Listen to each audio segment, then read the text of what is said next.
Nous avons une table ronde pendant 1h30 qui va nous permettre de non pas mettre les mains dans le cambouis, mais les mains dans la sève du vivant.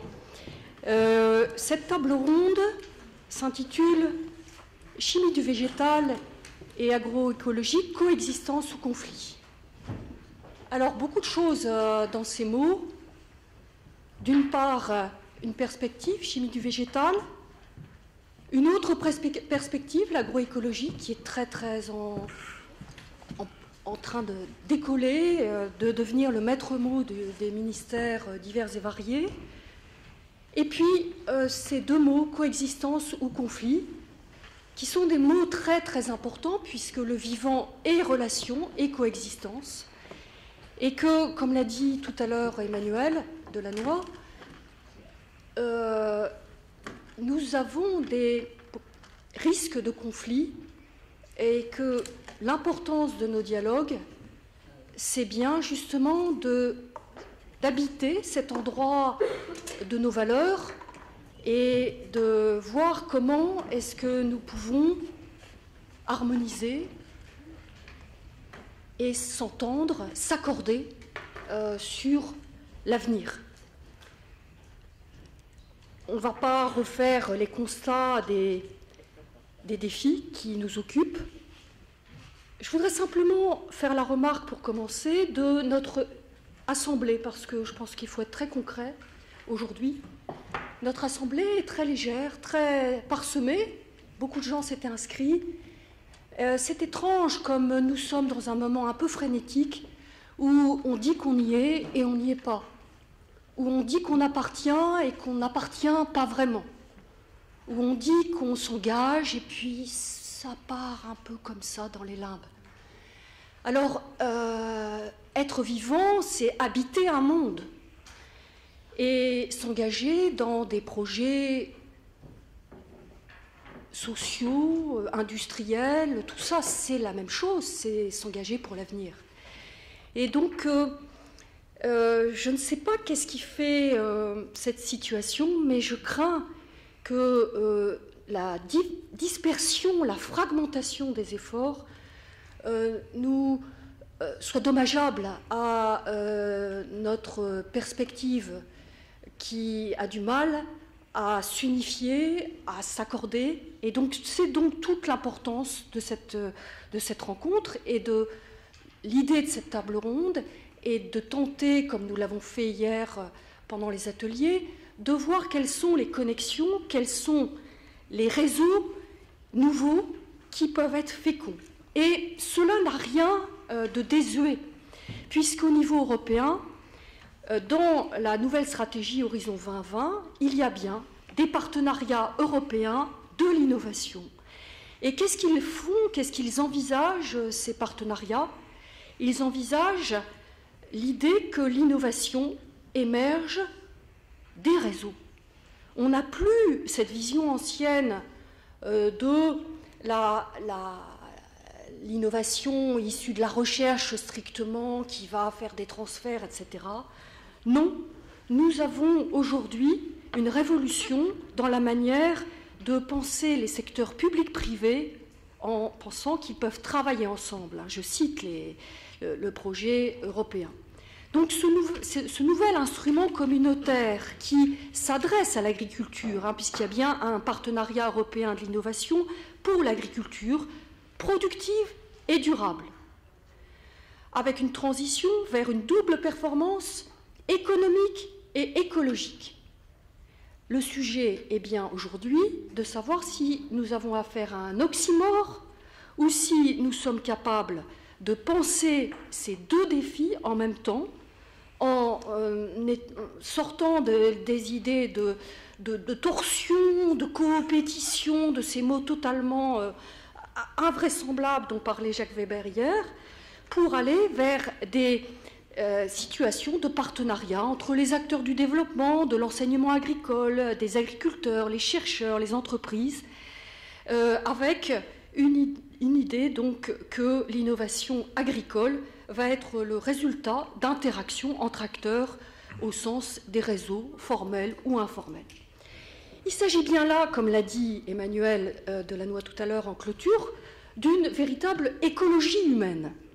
Et c'est l'enjeu donc de ce que nous allons faire là ensemble, de voir ensemble si les défis peuvent être envisagés d'une manière commune en pensant l'augmentation de la biomasse. Comment peut-on l'envisager? Est-ce qu'on va faire de la modification génétique? Est-ce qu'on va faire parier sur la cohabitation des organismes? Est-ce qu'on va recourir à de nouveaux champs, par exemple les champs marins? Est-ce qu'on va penser l'optimisation des processus chimiques de valorisation?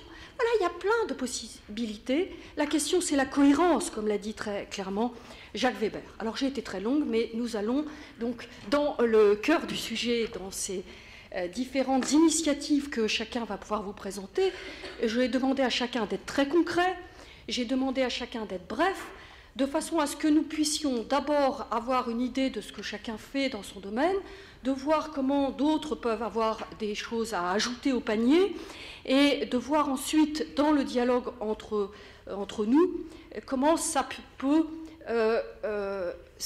entrer en synergie. Alors, je vais non pas présenter les uns et les autres, vous avez derrière et dans vos programmes l'intitulé et la responsabilité de chacun, mais je vais donner la parole successivement à Christophe Rubdalem, ensuite à Jean-Marc Petat, puis à Denis Couvet, et donc j'excuse Catherine Desgornes qui m'a averti hier soir de son absence. Nous essaierons quand même de parler de la question des semences, de l'évolution des fonctions demandées aux semences, parce qu'effectivement, dans l'ouverture des marchés, il y a bien de nouvelles semences à proposer, qui appartiennent à qui, avec quel moteur, avec quels acteurs, et avec quel respect des semences fermières. On est bien au courant des tensions qui existent dans ce champ-là. Alors, Monsieur Rubdalem, je vais vous demander donc de présenter le champ de la chimie du végétal, puisque vous êtes le président de l'Institut de la chimie du végétal, et puis que vous appartenez aussi au groupe Roquette. Oui, bonjour à toutes et à tous. Je me présente très brièvement. Je suis en charge de l'innovation pour la chimie du végétal au sein du groupe Roquette. Roquette, c'est une entreprise familiale française qui agit à l'international. On a 21 usines, un chiffre d'affaires de plus de 3 milliards d'euros et environ 8000 personnes dans le groupe. Voilà. Donc le groupe Roquette, son métier, c'est d'acheter des matières premières agricoles, du blé, du maïs, de la pomme de terre et du pois, et de les transformer en dérivés, amidon, sucre, polyol, acide organique, pour des applications alimentaires, c'est la moitié de nos débouchés, et pour des applications industrielles, comme la chimie du papier, la chimie en tant qu'intermédiaire, les polymères, la cosmétique et la pharmacie. J'ai une deuxième casquette, c'est celle de président de l'association chimie du végétal. On a créé avec différents industriels il y a un peu plus de 5 ans cette association pour regrouper en fait tous les acteurs de la filière chimie du végétal. Alors qu'est-ce que c'est que la chimie du végétal? C'est simplement prendre de la biomasse végétale. Ça peut être, comme pour Roquette, des céréales ou tubercules, mais ça peut être du bois, ça peut être aussi des algues. Donc prendre vraiment toutes les biomasses, ça peut être des graines pour faire des huiles. Donc prendre toutes les biomasses disponibles, les transformer en produits et dérivés, donc des matériaux, des polymères, des solvants, des lubrifiants, et les formuler après en produits, par exemple plastiques, des peintures, des vernis, des détergents. Donc on regroupe en fait tous les acteurs de cette filière au niveau français. Il y a on est à près de 50 acteurs au sein de l'association chimie du végétal, qui sont soit des acteurs industriels comme Roquette, comme par exemple BASF, comme Total Petrochemical, comme Arkema, comme Solvay, comme Tereos, je ne veux pas tous les citer, et puis aussi des représentants d'industriels. Donc on a tous les pôles de compétitivité qui sont en fait présents dans la thématique chimie du végétal, le pôle industrie agro-ressources par exemple, Picardie-Champagne-Ardenne, le pôle mode matériaux à usage durable dans le Nord-Pas-de-Calais. On a aussi toutes les associations professionnels, donc sectoriels, qui essaient de développer des produits biosourcés, donc le syndicat de la plasturgie, le syndicat des peintures et vernis, par exemple. Alors, pourquoi cette association, qui n'est pas une association sectorielle, mais transversale, une association de filière? L'objectif principal, c'est de créer un environnement favorable à l'émergence de projets industriels et donc d'emplois en France avec la chimie du végétal. Donc on essaie de travailler sur la réglementation, sur la normalisation, on communique beaucoup avec les administrations, on représente aussi la France au niveau de Bruxelles pour cette thématique, donc on essaie aussi d'être la voix de la France pour que la France devienne l'un des leaders dans l'industrialisation, dans le développement industriel de la chimie du végétal en France. Voilà pour la présentation un peu générale. Une remarque sur le débat. Le titre est un peu choquant, je dirais, coexistence ou conflit. Moi, j'aurais plutôt dit complémentarité, voire synergie. C'est donc, on se situe plutôt du côté positif parce que la chimie du végétal peut tout à fait se développer industriellement sans inconvénient, sans frein pour les autres débouchés et pour, d'une manière générale, la durabilité. Donc l'objet, c'est plutôt d'essayer au niveau français d'améliorer notre compétitivité en développant des projets industriels dans la chimie du végétal, tout en préservant la durabilité. Donc c'est vraiment la complémentarité entre compétitivité et durabilité. Et on commence à être entendu au niveau français, puisque dans les différentes initiatives récentes du gouvernement, la chimie du végétal est vraiment placée en pole position. Dans les 34 plans industriels, il y a un plan industriel chimie verte et biocarburant, donc la chimie du végétal est dans la chimie verte. Dans les initiatives pour l'innovation 2030 d'Anne Lauvergeon, il y a un programme chimie du végétal parmi les 7 ambitions. Donc vous voyez, il y a vraiment une prise en compte aujourd'hui de l'administration en France sur la chimie du végétal. Il y a une prise en compte au niveau européen aussi, puisque Dorothée l'a évoqué tout à l'heure. Il y a un partenariat public-privé qui s'appelle Bio-Based Industry, donc industrie biosourcée, qui va en fait mettre au point des nouveaux projets innovants jusqu'au stade des premières unités industrielles, donc avec des financements allant au-delà de la recherche et développement, ce qui est une première au niveau de l'Europe, puisque jusqu'à présent, il y avait beaucoup de financements sur la recherche et le développement, mais pas sur les unités de démonstration industrielle et les premières unités innovantes. Donc il y aura un accompagnement de la Commission européenne d'1 milliard d'euros entre 2014 et 2020 sur ces projets. Un effet de levier de 2,8 milliards d'euros des industriels, les 50 industriels qui se sont regroupés au niveau du consortium, et c'est bien sûr un programme ouvert à des projets avec des multiples partenaires, puisqu'il faut au moins avoir 3 sociétés dans 3 pays différents pour soumettre un projet dans ce scope de la chimie du végétal.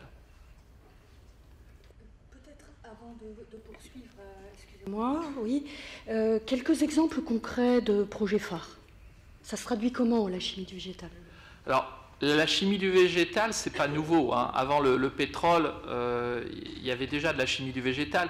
Mon ami Daniel Grenier dit assez souvent Versailles s'est fait sans pétrole. Et c'est vrai. Et pourtant, aujourd'hui, on ne saurait pas refaire Versailles.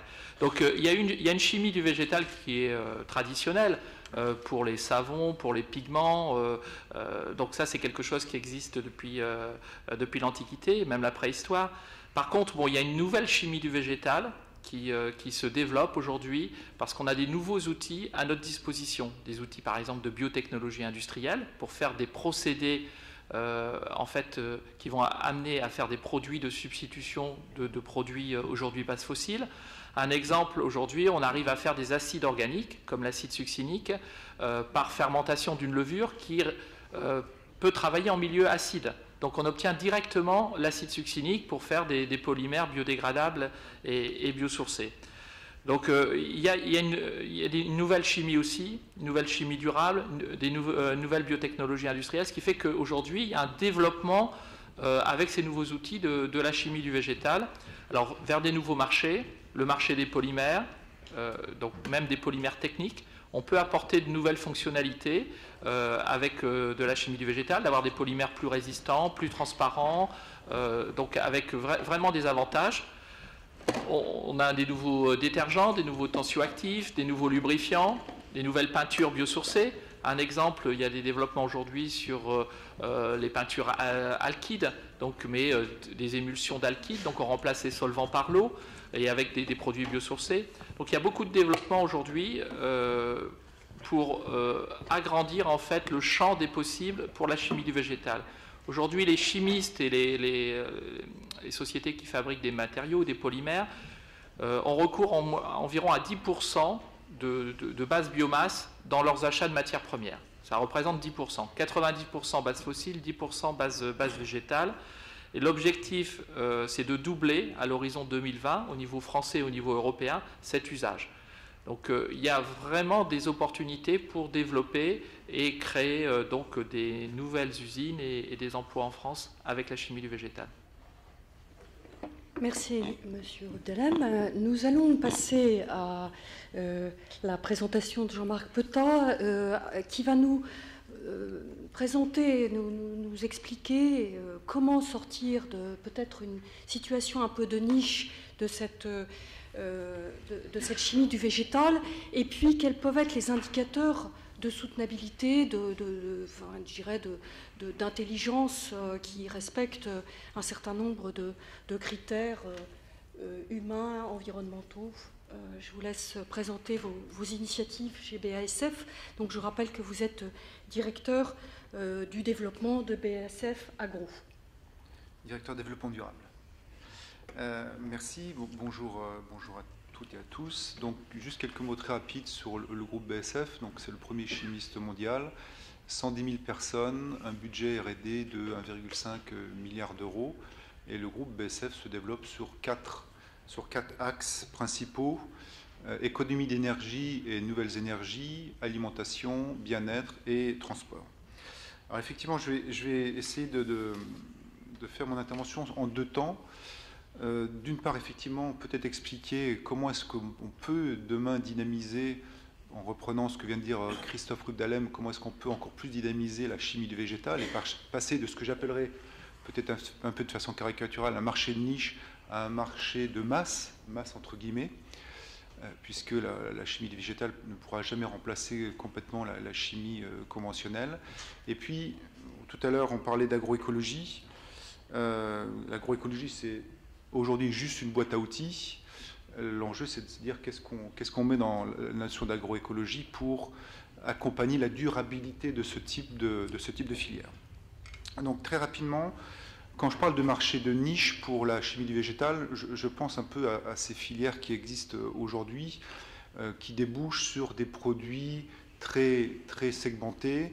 Je prends l'exemple dans la cosmétique. Donc BASF est un acteur de la cosmétique et développe aujourd'hui un certain nombre de produits à base d'huile d'argan, donc dans une filière spécifique de partenariat avec des coopératives de femmes au Maroc, avec une ONG qui s'appelle donc Yamana et avec le groupe L'Oréal, donc pour assurer donc la production d'huile d'argan donc de manière durable, en valorisant donc un arbre qui s'appelle l'argusier et qui est donc un arbre donc indispensable dans ces régions désertiques du Maroc.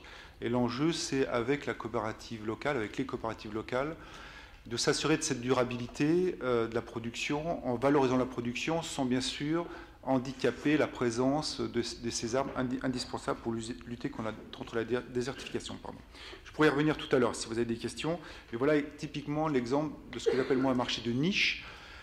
L'ensemble de la chaîne est contrôlé de A à Z, mais on reste sur un usage quand même assez limité en termes de débouchés commerciaux. Et bien sûr, ce type de production nécessite des installations spécifiques et complètement dédiées, ce qui coûte effectivement cher et aux chimistes et à l'industriel qui commercialise le produit fini.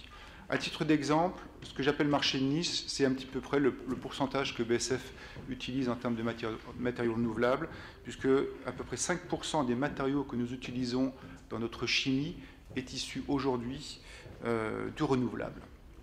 Donc la vraie question, c'est de se dire comment est-ce qu'on peut sortir de ces 5% pour augmenter petit à petit ce pourcentage d'utilisation, tout en assurant, on en reparlera tout à l'heure bien sûr, un respect et une durabilité.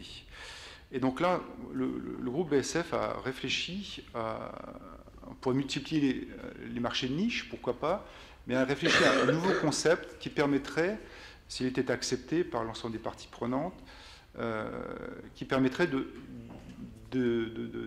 faire augmenter ce pourcentage d'utilisation de matières renouvelables et pourquoi pas atteindre un pourcentage de 15-20%. Donc ce concept, il s'appelle Mass Balance. Donc je vais passer quelques mots, on va passer quelques minutes sur cette thématique. L'objectif, c'est de s'intéresser dans ce concept-là à ce qui va rentrer dans l'usine. Non pas à ce qui va forcément sortir, a priori, mais à ce qui va rentrer dans l'usine. C'est-à-dire aujourd'hui, je caricature, à l'entrée de l'usine, vous avez un pipeline qui amène soit du gaz, soit du nafta, et l'idée demain, c'est de rajouter à côté de ce pipeline issu du pétrole, un pipeline qui amène donc du biogaz ou du bio-nafta, donc issu de matériaux renouvelables. Et l'enjeu, c'est de mélanger les deux pour qu'ensuite ce mélange soit transformé au niveau des différentes usines et arrive à un produit fini. Donc on s'intéresse au pourcentage de matériaux renouvelables qui rentrent à l'entrée de l'usine et qui va bien sûr servir à fabriquer des produits qui contiendront une petite partie de matériaux renouvelables. Et c'est là le concept de mass balance, c'est qu'on est persuadé que si on veut augmenter la part d'utilisation de la chimie végétale dans le futur, c'est certainement par ce type de concept qu'on y arrivera. Et donc le produit fini, tel qu'il sera demain utilisé par le consommateur, il contiendra un certain pourcentage donc, de ce matériau renouvelable. Donc voilà un petit peu le concept qu'on est en train aujourd'hui de discuter, d'échanger avec des transformateurs, avec des plasturgistes, avec des ONG, pour voir si ce type de concept est acceptable et viable. Le deuxième point, c'est, pour faire le lien avec la question, quel est le lien avec l'agroécologie? Donc le terme agroécologie, il est effectivement très médiatisé, il n'est pas très concret encore aujourd'hui. C'est d'abord un exemple, enfin c'est pour moi typiquement un exemple d'abord de boîte à outils, et la boîte à outils, il faut d'abord la compléter, il faut y mettre un certain nombre d'outils. Aujourd'hui, tous ces outils ne sont pas encore complètement finalisés, et je préfère moi plutôt parler d'agriculture durable. Donc l'enjeu, c'est bien de se dire comment est-ce qu'on assure la durabilité de ce type de marché de chimie végétale, que ça soit dans ces marchés de niche, ou que ça soit donc dans le nouveau concept mass balance. Et donc à chaque fois, ça passe bien sûr par des enjeux de certification et des enjeux de développement d'indicateurs de progrès. C'est aujourd'hui ce qui manque dans le projet gouvernemental d'agroécologie, c'est qu'il n'y aura pas d'agroécologie, il n'y aura pas de durabilité sans indicateurs. Et aujourd'hui, c'est une coquille vide. Aujourd'hui, on a des indicateurs de moyens, exemple, moins 50% d'utilisation de pesticides, voilà, c'est ce que j'appelle un indicateur de moyens. Ça n'augure en rien de la durabilité finale de la production ou du produit fini. Il faut absolument qu'on s'appuie sur ces indicateurs de résultats. Donc juste deux exemples. Si je reviens sur le marché de niche, c'est beaucoup plus facile d'en assurer la durabilité puisqu'on est sur des petites filières où effectivement, depuis le producteur jusqu'au consommateur, on peut assurer une traçabilité et donc un suivi d'indicateurs et une certification. C'est beaucoup plus compliqué quand on arrive sur le nouveau concept de mass balance puisqu'on est sur des beaucoup plus gros volumes. Et donc là, ça nécessite effectivement une transformation assez profonde du modèle agricole et notamment l'intégration, on peut l'appeler agroécologie, on peut l'appeler agriculture durable, en tout cas l'intégration donc de ces indicateurs de durabilité. Dans le concept mass balance, demain, il y aura une certification du biogaz ou du bio-nafta qui rentrera dans l'usine et une certification également du produit fini, mais qui sera une certification, on va dire, spécifique, originale, puisque cette certification, elle portera sur la présence dans ce produit fini d'un certain pourcentage de matières premières renouvelables, alors qu'aujourd'hui, on est plutôt sur des certifications. On parlait tout à l'heure d'AOC, on peut parler également d'agriculture bio, donc qui englobe l'ensemble du produit. Là, on aura une certification qui portera sur la présence seulement de matériaux renouvelables dans le produit fini. Donc voilà très rapidement un peu les différents concepts qui sont pour nous les perspectives de développement de cette chimie végétale dans l'avenir. Merci. Juste peut-être un petit rebond. Est-ce que vous avez parlé des indicateurs? Il y a beaucoup d'efforts sur les indicateurs dans le milieu agricole. Je citerai simplement celui qui a été mis en place par un de nos partenaires, qui est l'Institut de l'agriculture durable, qui a des indicateurs précis. Il y a Terre Avenir aussi, qui travaille activement dans beaucoup de régions en France. Donc ces indicateurs sont là. Est-ce qu'ils ne sont pas du tout crédibles, d'une part? Ça, c'est le premier point. Et puis, dans le mass balance que vous proposez, est-ce que vous allez véritablement faire sens? C'est-à-dire, est-ce que pour les consommateurs, ça voudra dire plus grande qualité? Qu'est-ce que ça voudra dire? Un pourcentage, ça, c'est un vrai point. Donc, je vais répondre directement à votre dernière question. D'abord, pour le consommateur, le produit fini sera le même qu'un produit qui sera issu, par exemple, 100% du pétrole ou du gaz, en termes de qualité, en termes de bénéfices et en termes de respect de l'environnement ou de la santé. Il n'y a pas d'opposition entre chimie du végétal et chimie classique. Par contre, le consommateur, dans son acte d'achat, achètera un produit dont il saura que un certain pourcentage de matériaux renouvelables aura été utilisé. Donc c'est bien sûr un point d'interrogation. Ça fait partie des échanges qu'aujourd'hui on a avec l'ensemble des parties prenantes pour effectivement se dire, est-ce que le consommateur est prêt à acheter ce type de produit, oui ou non? S'il n'est pas prêt à l'acheter, ce type de concept ne sera pas développé, c'est clair. Donc c'est bien une interrogation. Ce concept, il vient à peine d'être lancé, il a été lancé en début d'année, il fait l'objet de discussions. Vous avez bien compris, c'est que ce n'est pas un concept qui sera spécifique à BSF. Demain, l'ensemble des chimistes pourront bien sûr l'adopter à partir du moment où il sera normalisé et qui fera l'objet effectivement d'une validation par des instituts de certification. Donc ça, c'était pour l'aspect mass balance. Pour l'aspect indicateur, je connais en partie les travaux de l'IAD, puisqu'on en fait... partie, en tout cas on adhère à un certain nombre d'événements de l'IAD. Je pense pour moi qu'il y a un certain nombre d'initiatives très bonnes qui sont aujourd'hui initiées, que ce soit l'IAD, que ce soit un certain nombre d'autres groupes au niveau local.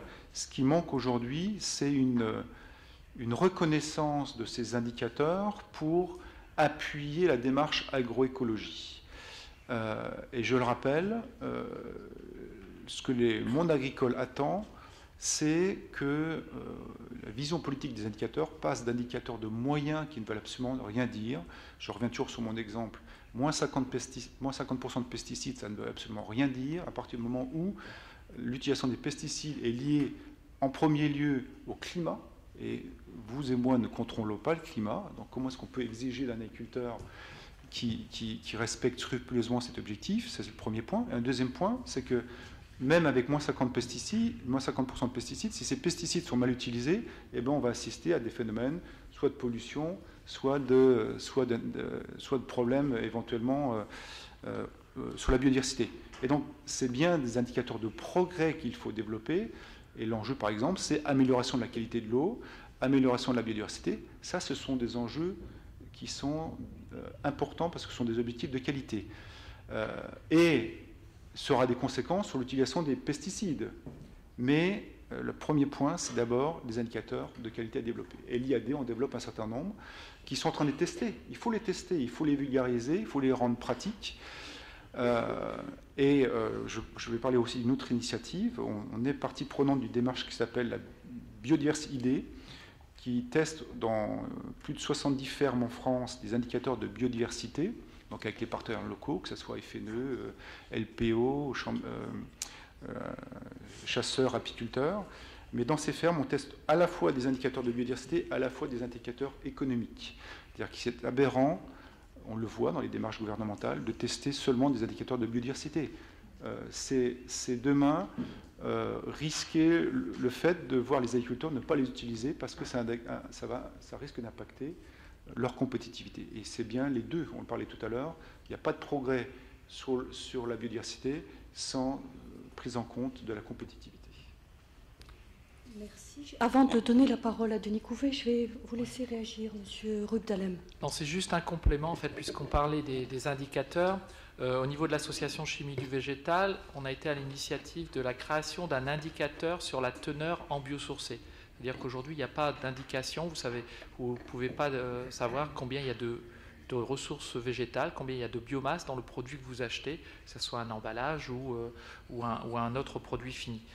Donc on a depuis quelques années travaillé à la mise au point de cet indicateur avec notamment la société SGS, et aujourd'hui on a un retour de cette phase pilote puisqu'on a fait plusieurs dizaines d'échantillons différents de différents produits biosourcés qui est tout à fait positif, et cet indicateur qui a été mis au point au sein de l'association chimie du végétal sert de base maintenant au niveau européen et au niveau international dans une norme ISO qui viendra. Donc on aura d'ici 2-3 ans une norme internationale qui permettra d'indiquer la teneur en biosourcé, donc ça pourra faire partie de l'affichage environnemental, on pourra savoir combien en indication. Ça ne veut pas forcément dire que le produit est durable, c'est une indication qui permet d'informer le consommateur sur la quantité de biomasse qui est contenue dans le produit qu'il achète. Merci. Alors, nous allons continuer sur cette question des indicateurs très fortement, puisque Denis Couvet est écologue et biologiste de la conservation, directeur du laboratoire Conservation des espèces, restauration et suivi des populations. Et donc, sa spécialité est bien de voir comment est-ce que les écosystèmes peuvent se régénérer. Et c'est bien l'ampleur de cet enjeu qu'il faut essayer d'attraper par des indicateurs. Vous avez la parole. Merci. Donc, je voulais ajouter que je dirige le département écologie et gestion de la biodiversité, qui en fait a été un département qui a été fondé par Robert Barbeau, et à qui nous devons beaucoup. Et donc, Robert, en fait, est un fervent porteur, je crois, de la pensée systémique. Et en fait, cette pensée systémique, elle semble vraiment très pertinente pour aborder les questions dont on parle aujourd'hui. Donc, cette pensée systémique, effectivement, elle peut notamment se déployer. Bon, pas seulement, évidemment, c'est le côté plutôt technique dont je vais quand même parler, c'est l'aspect indicateur. Donc, sur ces indicateurs, il en existe effectivement de différents types. Et le premier indicateur dont je voudrais parler, ce sont les indicateurs, donc les écologues s'intéressent effectivement au devenir des écosystèmes et de leur durabilité, de leur renouvellement. Ce sont les indicateurs d'impact des activités humaines. Et notamment, alors, on a longtemps, je dirais, plutôt... Ça a été difficile de développer justement ces indicateurs d'impact, des indicateurs qui soient vraiment, comment dire, représentatifs. Un indicateur qui se développe actuellement, c'est un indicateur, alors le nom est un peu compliqué, ça s'appelle la HNPP, c'est l'appropriation humaine de la production primaire nette des écosystèmes. C'est-à-dire que l'idée générale, c'est que les écosystèmes produisent une certaine quantité de biomasse chaque année. Et cette biomasse, eh bien finalement, alors c'est en termes très quantitatifs, elle doit être partagée entre la biodiversité et les humains. C'est-à-dire que tout ce que les humains consomment, eh bien forcément la biodiversité ne peut plus en disposer. Grâce aux images satellites notamment, on commence maintenant à pouvoir mesurer, avoir une idée assez précise de cette appropriation humaine à l'échelle de la planète, à l'échelle des différents territoires. Donc actuellement, on a quelque chose, une moyenne mondiale qui est de l'ordre de 30%, mais qui recouvre des disparités assez importantes. L'Europe de l'Ouest est autour de 40 à 50%. La Chine et l'Inde sont autour de 60 et 70%. Le cas de la Chine est spécialement intéressant. La Chine est sans aucun doute à une limite, sans doute, sur cette appropriation humaine. C'est-à-dire qu'on est arrivé à un moment où, effectivement, les écosystèmes ont du mal à se renouveler. Et pour donner simplement une image, la Chine a actuellement un programme d'extension de son agriculture, simplement pour maintenir son autosuffisance alimentaire, mais d'autre part, un programme aussi de reforestation, parce qu'elle a perdu des fonctionnalités tout à fait essentielles, notamment de prévention des crues, qui peut se traduire par des millions de morts derrière des crues. Donc là, il y a un programme qui est très important socialement pour la Chine. Et en fait, le problème qu'a la Chine actuellement, c'est que ces deux programmes sont arrivés en collision. C'est-à-dire que la Chine n'a plus la surface pour soit étendre son agriculture, soit étendre ses forêts. Donc là, il y a un problème de choix, d'arbitrage qui devient crucial. Et donc, il serait intéressant de ce point de vue-là de savoir effectivement comment la chimie du végétal se développe en Chine. Enfin, quelles sont les solutions, effectivement, comment imagine si les autorités chinoises développent leur pensée systémique sur cet aspect-là. Voilà, donc ça c'est le premier indicateur dont je voulais parler, cet indicateur d'impact qui est extrêmement important à prendre en compte. La deuxième chose dont je voulais parler, c'est que finalement derrière ces indicateurs d'impact, ce que l'on voit bien, c'est que quelque part il va falloir arbitrer. il va falloir arbitrer. Alors très grossièrement, je dirais qu'en gros, nous avons une certaine quantité de terres, et ces terres, eh bien, nous allons devoir décider finalement qu'est-ce que nous en faisons. Quelle quantité nous allouons à notre alimentation, quelle quantité nous allouons à l'énergie, quelle quantité nous allouons à la chimie du végétal. Alors, ce n'est pas toujours très clair d'ailleurs de savoir la relation entre énergie et chimie du végétal. Est-ce que chimie du végétal, ça inclut énergie ou pas? Bon, là, je les séparais simplement pour des... Voilà. Je pense que sur le plan analytique, ça sera plus simple. Et puis, quelle proportion de terre nous allons allouer, finalement, au maintien des fonctionnalités des services des écosystèmes et de la biodiversité.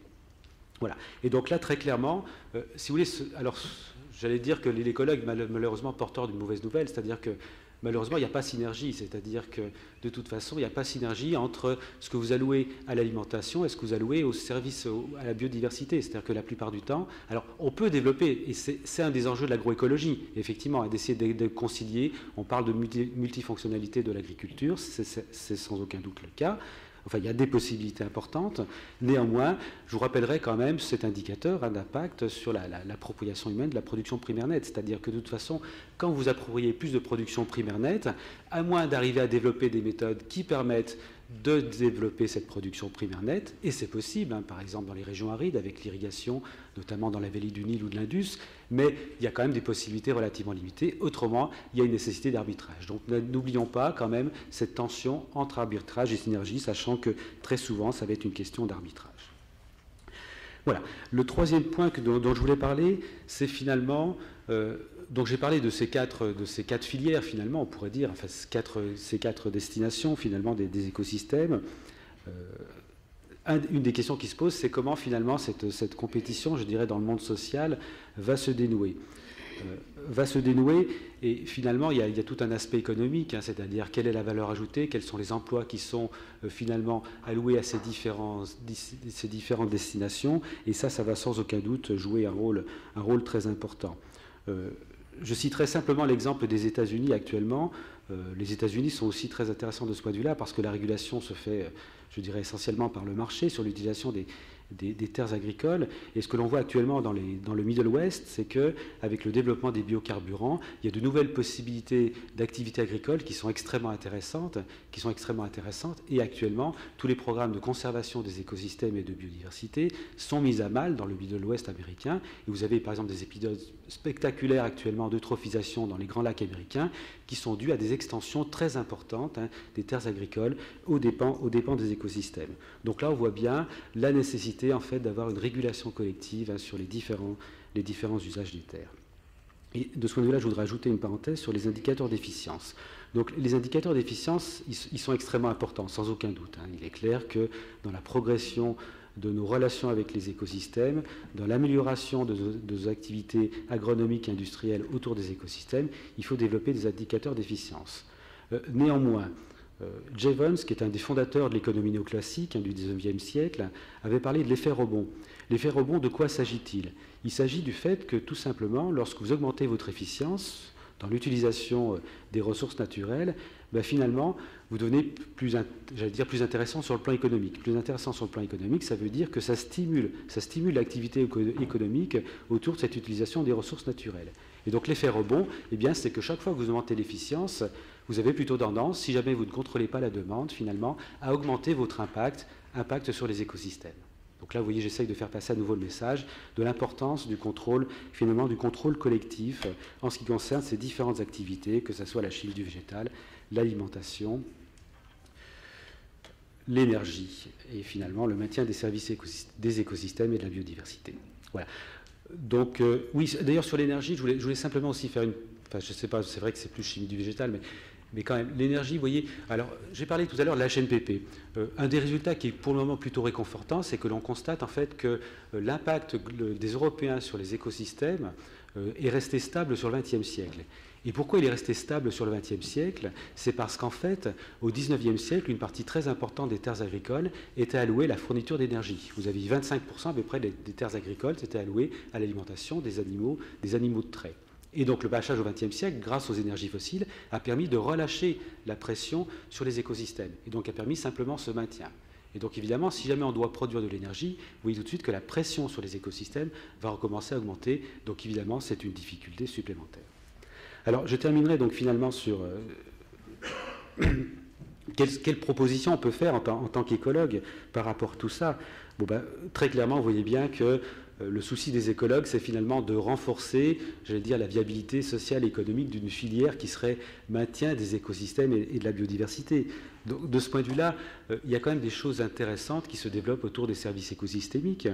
Alors, il y a des calculs qui peuvent se faire. Par exemple, j'avais une superbe étude qui est sortie cet été autour de la Grande-Bretagne et qui montre que, finalement, dans notre utilisation des écosystèmes agricoles, on est sans doute assez loin de l'optimum social. Ils ont pris quelques services écosystémiques, alors c'est très réducteur, mais ceux sur lesquels les économistes savent évaluer à peu près la valeur, une valeur économique des services écosystémiques. En l'occurrence, il s'agit du stockage du carbone ou des fonctions récréatives de la nature. Et ils constatent que, en gros, le Royaume-Uni, globalement, pourrait gagner à peu près de l'ordre, en termes de bien-être collectif, de l'ordre de 20 milliards d'euros en se préoccupant plus du maintien des fonctionnalités des écosystèmes. Donc il y a une possibilité de gain collectif. Alors je précise, ce n'est qu'une petite partie des services des écosystèmes et de la biodiversité qui sont pris en compte, ceux qu'on sait monnayer. Mais vous voyez que déjà l'amélioration du bien-être collectif, elle est déjà très importante simplement avec cette petite partie, donc en prenant mis en compte les services écosystémiques. Donc un enjeu d'augmenter l'optimum social, sans doute très important. Alors comment on peut faire? Ce que proposent les économistes, en fait, c'est les paiements pour services écosystémiques. Donc ces paiements pour services écosystémiques, ils commencent à se mettre en place. Je pense que beaucoup de gens dans la salle connaissent les exemples, par exemple sur la ville de New York ou actuellement sur la ville de Pékin. La ville de Pékin, maintenant, commissionne de l'ordre d'1 million d'agriculteurs pour maintenir la qualité des eaux dans le bassin versant de la ville de Pékin. Et au passage, le revenu des agriculteurs a augmenté de 50% à travers ces paiements pour services écosystémiques, avec l'augmentation d'opportunités sociales. Donc là, il y a une possibilité sans doute très intéressante, effectivement, avec donc deux enjeux derrière l'amélioration de ces services, deux enjeux sociaux très immédiats, qui sont d'une part effectivement améliorer le bien-être collectif, dont j'ai parlé à propos de la Grande-Bretagne, mais aussi sans doute améliorer la durabilité de l'agriculture, qui quand même a un certain nombre de difficultés par rapport aux fonctions écosystémiques, que l'on prenne par exemple le cas de la pollinisation, qui actuellement a de très graves difficultés, ou encore le contrôle biologique des ravageurs, qui fournit une alternative sans doute fort intéressante aux pesticides, le maintien de la fertilité des sols, ou encore la régulation du climat qui est sans doute un enjeu aussi très important dans un certain nombre de cas. Alors comment cela peut se faire? Eh bien, on parle beaucoup actuellement de la responsabilité sociale et environnementale des entreprises. On pourrait peut-être imaginer que toute entreprise qui est impliquée dans ses relations avec les écosystèmes, dans l'utilisation des écosystèmes, eh bien, devrait avoir un certain pourcentage des écosystèmes sur lesquels elle a un impact qui devrait être effectivement dédié finalement au maintien des fonctionnalités des écosystèmes et de la biodiversité. Et il y aurait sans doute des possibilités de créer des emplois autour de ces maintiens des fonctionnalités. Voilà, donc je crois que c'était... Oui, et puis l'autre chose aussi que je voulais dire par rapport à ça, dans l'extension du chimie du végétal, peut-être qu'aussi une autre possibilité, c'est de réfléchir aussi en termes de notre alimentation. Une étude récente est sortie qui montre que le niveau trophique moyen des humains est autour de 2,4. Alors là, on peut réfléchir aussi à toutes les possibilités de diminution de notre niveau trophique. Et en l'occurrence, si on diminue notre niveau trophique, on pourrait dégager une partie très importante des écosystèmes, de l'ordre de 1/3 de la production des écosystèmes, pour être libérée à travers une réduction de notre niveau trophique. Voilà, je resterai là donc sur les indicateurs et quantitatifs et les implications. Merci, je vais rester avec vous parce que je voudrais un tout petit peu pousser. Vous avez eu ce leitmotiv pardon, sur la question de la régulation. Vous avez cité l'exemple de Pékin qui s'organise pour maintenir le bien commun qu'est l'eau. Finalement, moi j'aimerais qu'on essaye de creuser les organes susceptibles de mettre en place ces vigilances. Quels sont-ils ?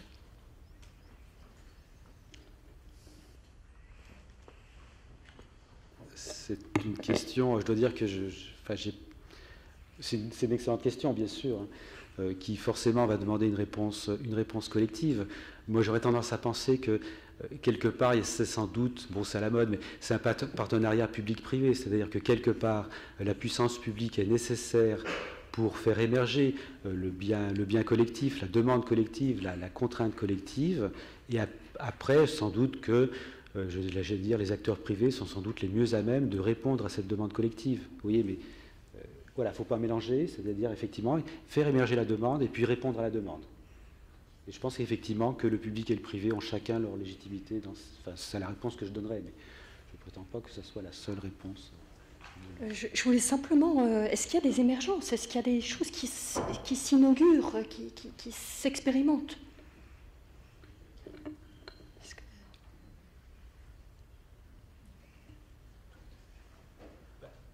Si vous voulez, sur le stockage du carbone par les forêts tropicales, avec le dispositif RED+, on peut dire que c'est un peu quelque chose comme cela qui émerge. Hein, c'est-à-dire qu'on peut dire que là, c'est les instances internationales qui font ressortir effectivement la nécessité de préserver les forêts, notamment les forêts du Sud, pour des raisons climatiques impérieuses, et qui normalement doivent fournir effectivement des moyens, des fonds, et ensuite, effectivement, ce sont les acteurs privés qui sont censés mettre en... Alors, j'allais rentrer les ONG, hein, notamment dans les acteurs privés, parce que les ONG sont très actifs justement dans l'essayer de monter des programmes justement de préservation des forêts tropicales pour maintenir ces fonctionnalités essentielles. Mais donc c'est les acteurs effectivement sociaux, économiques qui essayent de monter ces programmes avec la plus grande efficacité possible. Jean-Marc Petain. Ouais, je vais peut-être donner effectivement un exemple de démarche concrète de cogestion de ces enjeux indicateurs. Donc, d'abord, je pense que le niveau, il doit être effectivement, c'est un petit peu une tarte à la crème, mais il doit être effectivement local. Je pense que l'État, l'administration a perdu une visibilité sur ce qui se passait au niveau local et je pense qu'il faut absolument que ces démarches de progrès soient initiées, mises en place et consolidées donc, au niveau territorial. Et je voulais juste citer l'exemple d'une démarche qui a été mise en place maintenant il y a 3 ans, une démarche donc, qui s'appelle Symbiose. C'est une démarche qui se met en place en Champagne, sur 400 km², montagne de Reims, ville de Reims et le camp de Mourmelon, où il y a une cogestion des aménagements mis en place par la biodiversité, où chacun a son rôle. C'est une initiative au début du monde agricole qui a fait venir sur ce projet l'ensemble des acteurs locaux, communes, autoroutes, réseau ferré de France, voies navigables, agriculteurs bien sûr, et ONG, et où chacun a un rôle. Le conseil régional, par exemple, abrite la démarche et s'occupe du financement. On ne lui demande pas de s'occuper du détail, il s'occupe du financement. Par contre, il a raison, il finance, donc il demande des résultats. Et donc il y a bien sûr des indicateurs qui lui sont rapportés pour justifier de son investissement. Mais il n'apporte pas d'expertise, il ne met pas son nez dans ce qui se passe au niveau du terrain, parce qu'il n'en a pas la vraie connaissance. Quand bien même il a un expert biodiversité, la connaissance est multiple, il n'en a pas l'exclusivité. Les écologistes, les ONG, elles apportent leur expertise. Elles ne sont pas non plus partie prenante directement et ils n'ont pas un leadership exclusif. Donc là aussi, chacun a un petit peu appris à travailler mieux ensemble en valorisant son rôle et pas plus que son rôle. Et les agriculteurs, ils sont chargés bien sûr de mettre en place les aménagements et de revenir avec des résultats. Donc l'idée c'est ça, c'est bien de co-aménager la biodiversité et c'est le Muséum d'histoire naturelle qui apporte l'expertise scientifique donc pour coordonner et faire le lien entre l'expertise scientifique et le terrain. Voilà, je pense que c'est un exemple de bonne pratique qui pourrait être copié dans d'autres régions. Oui, Monsieur Rubdalem. Oui, juste un exemple pour compléter en fait le travail en partenariat entre les agriculteurs et le monde industriel. C'est tout ce qui se passe au niveau des bioraffineries territorialisées, c'est-à-dire d'avoir des usines qui vont travailler les matières premières agricoles sur le territoire à partir de la biomasse locale. Un exemple, on a une usine à côté d'Amiens, dans le groupe Roquette, donc qui transforme 1 million de tonnes de pommes de terre en fécule ou amidon pour la papeterie, pour des usages aussi alimentaires. Et il y a en fait vraiment une relation en symbiose avec les agriculteurs, puisque bon, il y a toute une gestion sur les plants de pommes de terre. Et puis après, on a la gestion des coproduits qui sont issus de la transformation de la pomme de terre en amidon, qui sont remis sur les sols. Donc il y a vraiment un ancrage de ces usines et un travail en collaboration avec le monde agricole. Deuxième point dans ces bioraffineries qui est important, c'est le passage en approche en cascade. C'est-à-dire qu'on va essayer de valoriser au mieux la matière première. La matière première est une matière première qui a un certain coût, et il faut essayer de la transformer en débouchés qui sont les plus valorisants pour cette matière première. Donc il y a les applications alimentaires, les applications industrielles, et l'énergie en fait est simplement là pour en valorisation ultime de ce cycle. Donc on a un système de cascade où on va essayer de valoriser au mieux la matière première. Un exemple concret, c'est dans toutes les biomasses, d'une manière générale, il y a autant de carbone que d'oxygène. Donc que ce soit dans le bois, dans les céréales, etc., vous avez à peu près 50% de carbone et 50% d'oxygène. Si vous allez produire à partir de cette biomasse un produit qui ne contiendra que du carbone, pour vraiment copier ce qui se fait base pétrole, vous allez avoir un rendement théorique maximal de 50%, puisque vous allez perdre 50% de l'oxygène qui était dans la matière première initiale. Donc l'idée, c'est de développer des débouchés pour la chimie du végétal, qui sont des débouchés de produits oxygénés, où on a gardé l'oxygène au sein du matériau, pour essayer de minimiser l'impact sur les cultures. Merci. Alors, je vais me tourner vers Henri de Pazis. Vous êtes fondateur de ProNatura, qui a été une initiative pour développer l'agriculture biologique et ouvrir des marchés pour les légumes et les fruits bio. Je crois que vous allez nous mettre un petit peu en perspective ce qui est l'ancrage de l'agriculture et ce défi des diversifications des marchés. On vous écoute. Merci beaucoup. Je risque probablement de me situer assez loin de mes co-orateurs.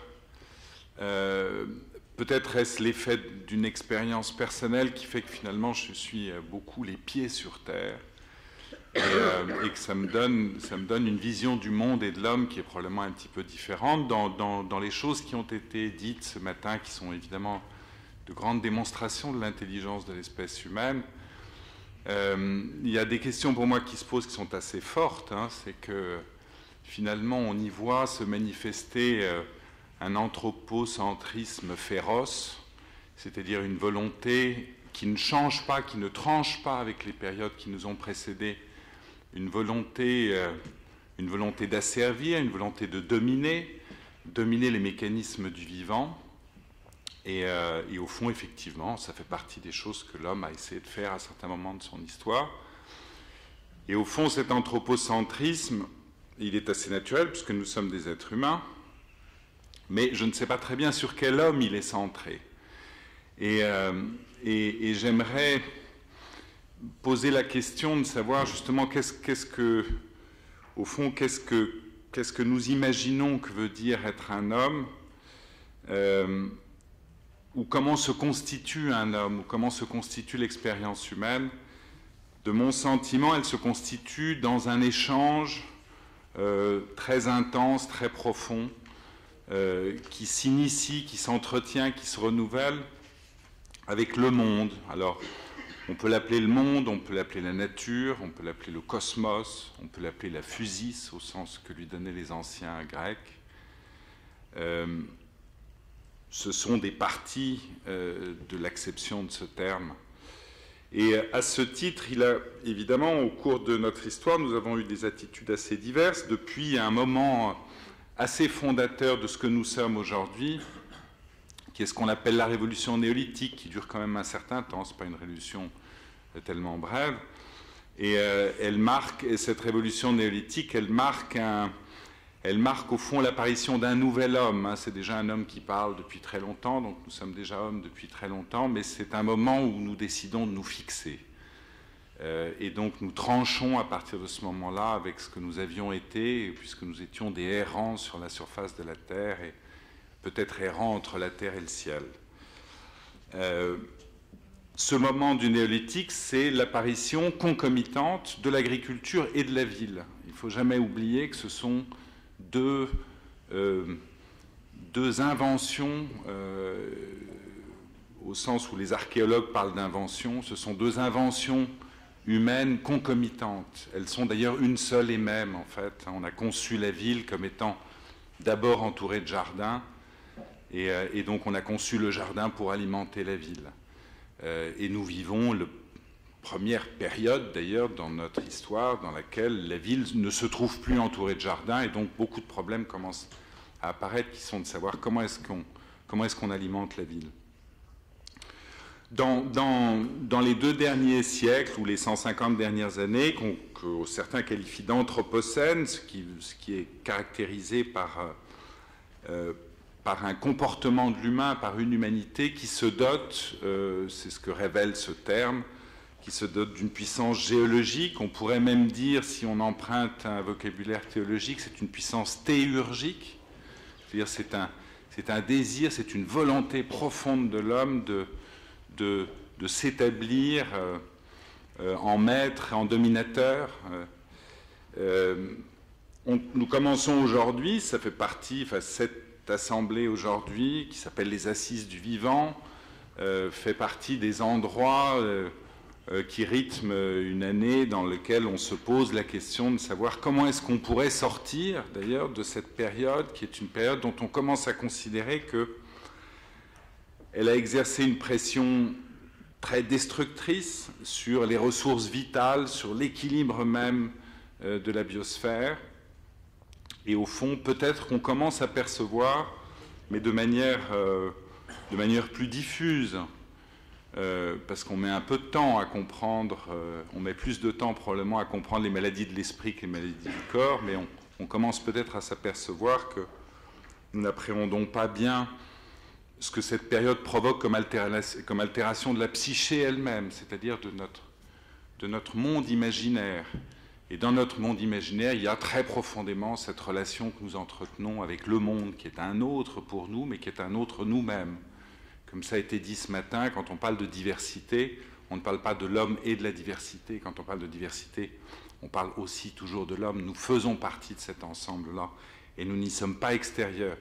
Ce qui me rend inquiet, toujours triste en fait, plus profondément, quand j'entends les positions, les discussions, les discours qui sont faits ce matin, et qui sont encore une fois des témoignages de grande intelligence, mais c'est au fond de voir cet homme, que je suis aussi, mais cet homme qui se conçoit tout à fait extérieur au monde, qui se conçoit comme regardant le monde, comme analysant le monde, comme le pesant, et finalement comme l'utilisant, qui a finalement un regard sur le monde qui est purement utilitariste. On appelle ça des ressources d'ailleurs, alors on les protège, ou on les exploite, ou on les transforme. On s'inquiète de savoir comment elles se renouvellent, mais le monde au fond est devenu une espèce de magasin dans lequel on puise, et je ne crois pas tellement que l'homme soit simplement ça. Je crois que l'homme est beaucoup plus que ça, et que l'homme puise, y compris pour alimenter son esprit, son imaginaire, peut-être son âme, si on peut en parler. Eh bien, il puise dans le monde beaucoup d'autres choses, et il lui renvoie également beaucoup d'autres choses. Alors, pour parler de l'agriculture biologique, elle donne un signe dans la sémantique elle-même. Hein. Les pères fondateurs de l'agriculture biologique l'ont appelée biologique. Donc en ça, il se réfère à un vieux mot qui est le bios, que nous connaissons tous comme signifiant la vie, le vivant. Mais en fait, quand on remonte un peu au-delà, probablement dans la langue grecque archaïque, le bios, il signifie le grain, avant de signifier la vie. Et d'ailleurs, dans cette même Grèce, qui est plutôt un peu présocratique, on appelle l'homme le mangeur de grains. C'est-à-dire que l'homme se définit comme celui qui mange la vie, et donc celui qui est vivant parce qu'il mange la vie. Donc c'est ce mot qu'ont choisi les pères fondateurs pour désigner l'agriculture biologique, moi il m'a toujours un petit peu gêné, parce que je le trouvais un peu moche, et puis j'ai fini par comprendre que je me trompais, que c'était un très beau mot. Il portait des choses, il portait en lui énormément de sens. Et donc cette agriculture biologique, elle se veut dès le départ, elle l'est toujours aujourd'hui. Alors elle n'est pas une boîte à outils, elle n'est pas une utopie, elle est une chose très concrète. Il y a des centaines de milliers d'hommes et de femmes dans le monde qui la pratiquent, et encore d'autres centaines de milliers d'hommes et de femmes qui en consomment les produits. Elle élabore une théorie, de ce point de vue-là c'est une science, où elle se repose sur une science, elle élabore des pratiques, mais qui décide fondamentalement de se plier au processus complexe mis en œuvre par la vie. Elle se plie au vivant, elle ne cherche pas la domination du vivant, elle cherche au fond, elle cherche à collaborer. Elle considère que finalement seule la vie donne la vie et que nous, comme vivants parmi d'autres vivants, nous pouvons intervenir évidemment pour tirer certains avantages à notre profit, mais en collaborant à ce cycle de la vie, en collaborant à ce principe que moi j'appellerais le principe de fécondité, qui est un principe qui englobe et qui fait en sorte que la vie continue de vivre, où que ce soit. C'est au nom d'ailleurs de ce principe que certaines espèces peuvent disparaître à certains moments et d'autres apparaître. La réalisation de ce principe, c'est que la vie demeure, quelle qu'en soit la forme, et à ce titre-là, d'ailleurs, certains d'entre nous se posent la question de savoir si notre espèce humaine, telle qu'elle se conçoit aujourd'hui, a véritablement encore une durée de vie importante, ou si elle est assez brève, et si elle sera remplacée par d'autres, peut-être par les bactéries d'ailleurs, qui ont l'air d'être beaucoup plus puissantes que nous dans leur force d'adaptation. Donc cette agriculture, elle se fonde sur une science du vivant, elle cherche à en exprimer les qualités, elle établit un rapport dans lequel la matière et l'esprit s'échangent. C'est véritablement un dialogue au sens propre, c'est un dialogue qui nourrit le corps, c'est un dialogue qui nourrit l'esprit, et c'est un dialogue qui participe profondément, intimement, activement à la biosphère. Je donnerai simplement un exemple pour terminer ce propos. C'est l'exemple du sol, de la terre. Alors, ce qu'on appelle le sol, quand on parle d'agriculture, c'est la partie de la terre qui est productive, c'est la terre végétale, qui est d'ailleurs très, très animale aussi. C'est elle qui produit, c'est elle d'ailleurs qui est le commencement, c'est ce sol qui est le commencement absolu de toute chaîne alimentaire terrestre et d'une partie d'ailleurs des chaînes alimentaires marines. Bien, ce sol, qui est un organisme vivant complexe, il a été faiblement étudié. Il fait partie des organismes qui ont été peu étudiés. Particulièrement peu au XXe siècle, et particulièrement moins encore dans la deuxième moitié du XXe siècle, parce qu'on a décidé qu'on pouvait s'en passer et qu'on pouvait remplacer sa capacité de production, sa capacité de vie par d'autres choses, par des techniques que nous imposions. Les travaux théoriques, les travaux pratiques font apparaître qu'on sait assez peu de la fertilité, et on est en train de changer beaucoup d'ailleurs dans notre approche de la question de la fertilité du sol. On est en train de considérer qu'il y a une possibilité d'auto-fertilité du sol, c'est-à-dire de capacité à produire de la masse végétale en collaboration avec la photosynthèse, mais tout en renouvelant cette fertilité. Alors, on a un petit domaine de l'agriculture biologique dans ce domaine, petit par la taille, par le nombre de gens qui le pratiquent, qui s'appelle la permaculture, qui est finalement qui est très avancée de ce point de vue-là, parce qu'on s'aperçoit qu'avec des techniques particulières, avec un très faible travail du sol, c'est-à-dire une interruption la plus faible possible des processus vivants à l'œuvre dans le sol, eh bien, en fait, on est capable d'avoir un renouvellement de fertilité considérable avec une production de masse végétale qui est énorme. Le modèle de la forêt est un modèle qui inspire. La forêt est un grand producteur de biomasse et nous ne sommes pas intervenus pour que cette forêt produise. La forêt est capable de s'auto-fertiliser, de s'auto-renouveler. Donc, il y a là un son, et je termine, Dorothée. Ce que je voudrais dire, c'est qu'on est dans un domaine comme celui de l'agriculture biologique, il y en a d'autres, dans lequel, qui présente un champ considérable d'exercice de l'intelligence, ce qui fait partie de nos facultés comme êtres humains. Possibilité d'y exercer l'intelligence sous la forme d'une science et de son application directe. Mais je crois fondamentalement qu'il s'agit pour nous de descendre en terre, et il ne s'agit pas pour nous de nous séparer de la terre, il ne s'agit pas pour nous de nous séparer du monde, de nous séparer du vivant. Alors, j'en ai fini. Merci beaucoup. Merci d'ailleurs à tous les quatre pour ces témoignages.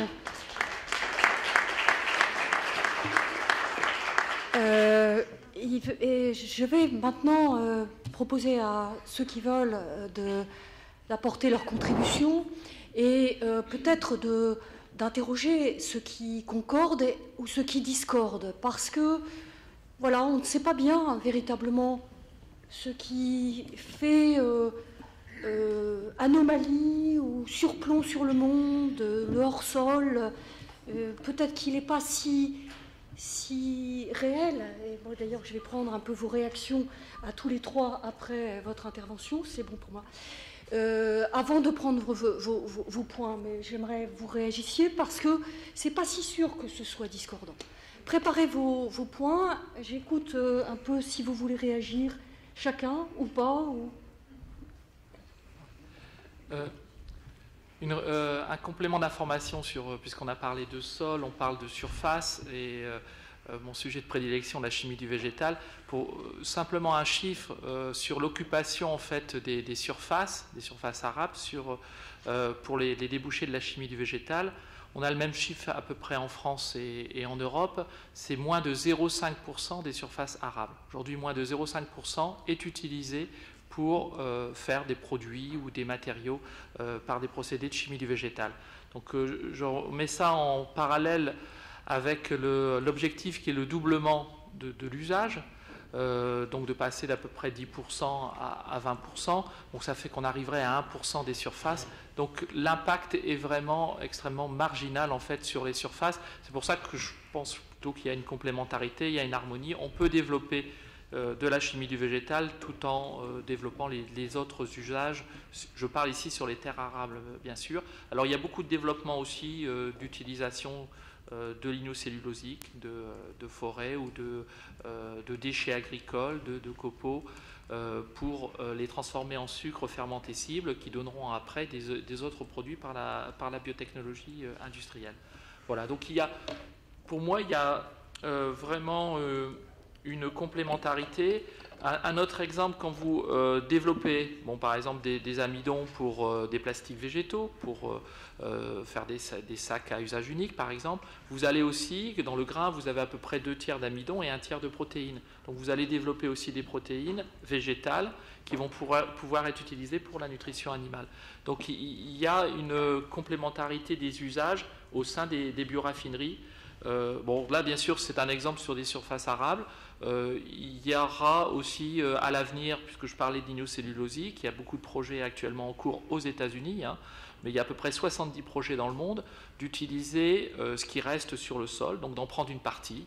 Alors, suivant les cultures et les régions, c'est à peu près estimé à 30%. On peut reprendre 30% qui reste aujourd'hui sur le sol, de la paille de maïs, etc. Le fameux corn stover, on peut le récupérer et puis en faire des produits. Donc il y a des possibilités de complémentarité additionnelle.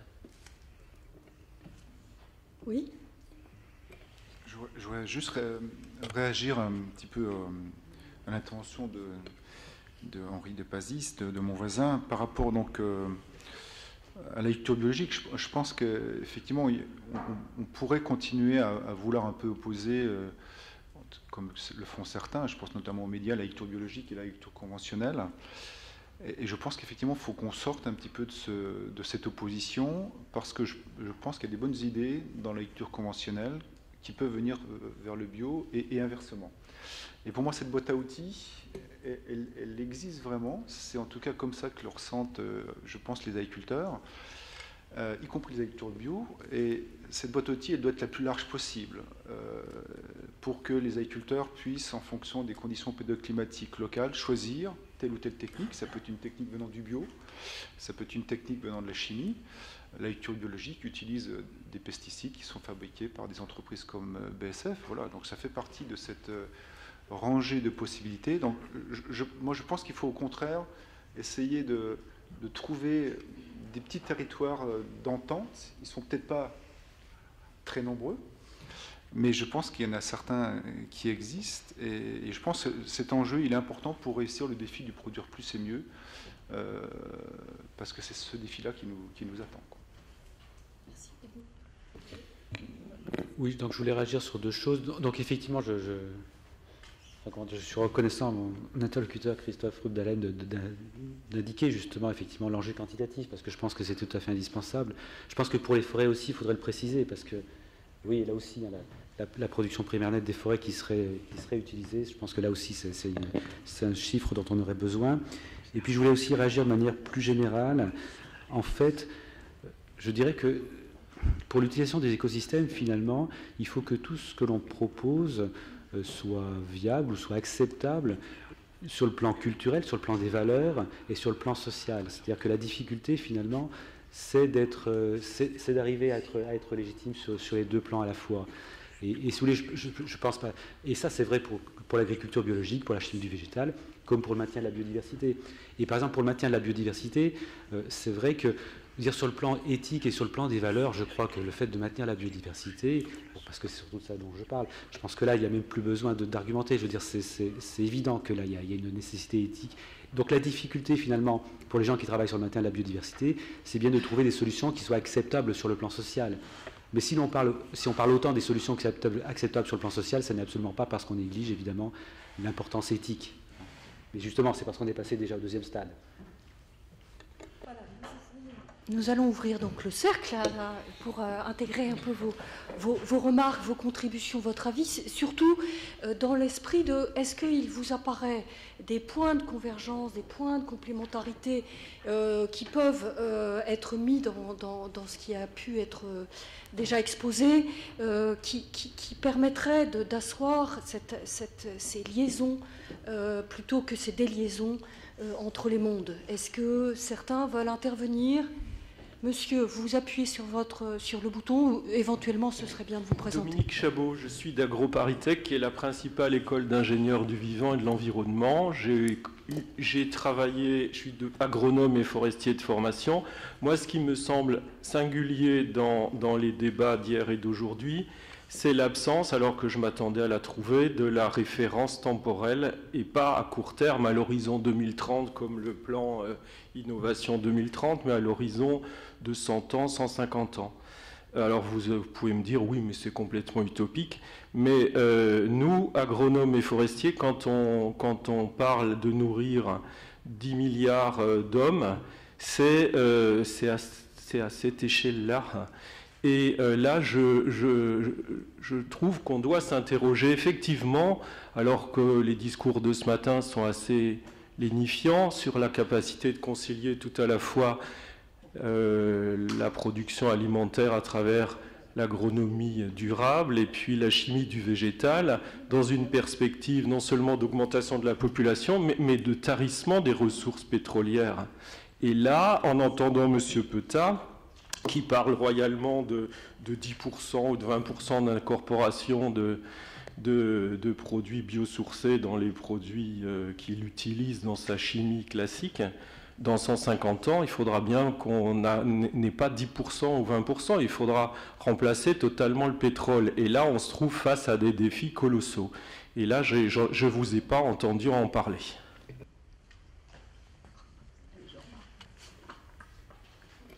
Alors, je pourrais me lancer dans un long débat sur l'estimation des ressources disponibles. Et voilà. Et peut-être que nous ne serons peut-être pas d'accord sur les chiffres. Par exemple, nous savons maintenant que nous avons 200 ans de production de gaz clairement identifiée, alors qu'il y a encore quelques années, on parlait que de 60. Donc, et je suis sûr que si on se revoit dans un an, peut-être le chiffre aura changé. Excusez-moi, on a quand même un petit souci avec les prédictions qui engagent la démarche de gaz de schiste, hein, avec le problème de l'eau qui va poser cette question. C'est pour ça que je parlais d'un débat donc, qui pourrait nous amener tard dans la nuit. Moi, je ne suis pas là pour, sincèrement, je ne suis pas là pour me projeter dans 150 ans ou dans 200 ans. Je pense qu'il y a au sein de BSF et au sein de certaines entités des gens qui ont une vision stratégique beaucoup plus pertinente que la mienne. je pense qu'il y a des décisions à prendre immédiatement. Qu'on se place dans un horizon de 10 ans, 20 ans, 50 ans ou 150 ans, il y a des décisions à prendre immédiatement, ne serait-ce que pour donner un cadre réglementaire et politique stable pour que les investissements en R&D, qu'ils soient publics ou privés, se fassent. Et donc ça, c'est mon premier souci. Je prends un exemple que je connais bien, le développement de molécules phytosanitaires, il faut 10 ans. S'il n'y a pas une stabilité réglementaire à 10 ans, eh ben, la recherche, elle ne sait pas où aller, et elle risque de développer des produits qui, dans 10 ans, seront interdits, peut-être avec des bonnes raisons, mais seront interdits. Et donc moi, mon premier souci, c'est ça, quel que soit l'horizon dans lequel on se place, c'est quelle vision politique on donne en France à la chimie du végétal et quelle stabilité réglementaire et législative on donne en France pour que la chimie du végétal puisse se développer. Avant de vous prendre vos deux questions, Monsieur Rubdelaine. Non, juste un complément. Pour moi, avant tout, ce n'est pas une question de ressources, c'est une question de réchauffement climatique, la problématique. C'est-à-dire que ça va prendre tellement de temps de corriger en fait l'empreinte carbone, le CO2 dans l'atmosphère, qu'il faut s'en préoccuper aujourd'hui. On a encore des ressources fossiles. L'objectif de la chimie du végétal, c'est de mettre aussi au point des procédés qui vont être moins dégageants de CO2. Donc en général, dans les procédés de biotechnologie industrielle, on gagne en moyenne 30% par rapport au dégagement de CO2. Et aussi de capter par la photosynthèse le CO2 de l'atmosphère en le séquestrant dans des matériaux durables. Donc il y a pour moi avant tout une problématique de diminution des gaz à effet de serre au niveau de la chimie. Les ressources, il y en a. Après, bon, il y a une histoire de compétitivité entre les ressources fossiles et les ressources renouvelables pour la chimie. Je parle de concurrence. Mais d'un point de vue écologique, pour moi, c'est le réchauffement climatique qui passe avant l'épuisement des ressources. Oui, merci. Alors, beaucoup de mains qui se lèvent, c'est formidable. Essayez maintenant donc de vous dire vos points un peu succinctement, parce que j'aimerais bien que tout le monde puisse s'exprimer. Monsieur. Oui, bonjour, Pierre Rossage. Je dirige une petite société d'engineering en développement durable qui s'appelle Nemawashi. Je suis frappé dans les débats, on ne parle pas de la ville. Or, beaucoup d'éléments biosourcés sont dans l'habitat. L'autonomie alimentaire, puisque 70% des gens vivent en ville, n'est pas faite. On a également des problèmes de perméabilité de la ville, de surface d'étalement de la ville. Je me demande si l'enjeu de la chimie du végétal et de l'agroécologie ne serait pas la ville. Merci. Je prends la deuxième question, monsieur, et après je fais une autre... Oui. Bernard Léon, administrateur et secrétaire général de l'Association française des ingénieurs de l'environnement. J'ai bien aimé dans l'intervention de monsieur de Pazis ce qu'il a dit de la fertilité naturelle versus industrie, enfin agriculture industrielle, parce qu'elle montre bien que derrière un mot, son sens varie selon qu'on a telle ou telle façon de penser. Et c'est pourquoi ça m'a amené à vouloir poser une question à monsieur Pétain, qui a voulu, dans son intervention, définir ce qu'était un ou des indicateurs, pour terminer son propos par la phrase suivante: il n'y a pas de progrès sans prendre en compte la compétitivité. Alors j'aimerais lui poser la question suivante: qu'est-ce que c'est pour lui que la compétitivité? Parce que selon qu'on le prend selon telle ou telle pensée, on sera dans un domaine totalement différent. Nous avons au centre trois mains qui... Ceux qui veulent s'exprimer, est-ce que vous pouvez vous manifester clairement? Voilà, 1, 2, 3, 4, 5. 5 donc. Avant donc de prendre cette série, monsieur Rubdelaine, sur la question de la ville. Oui, ça n'a pas été soulevé, et, ça aurait dû l'être, mais faute de temps, on n'en a pas parlé. Mais c'est vrai que le bâtiment, en fait, est un des axes de développement de la chimie du végétal.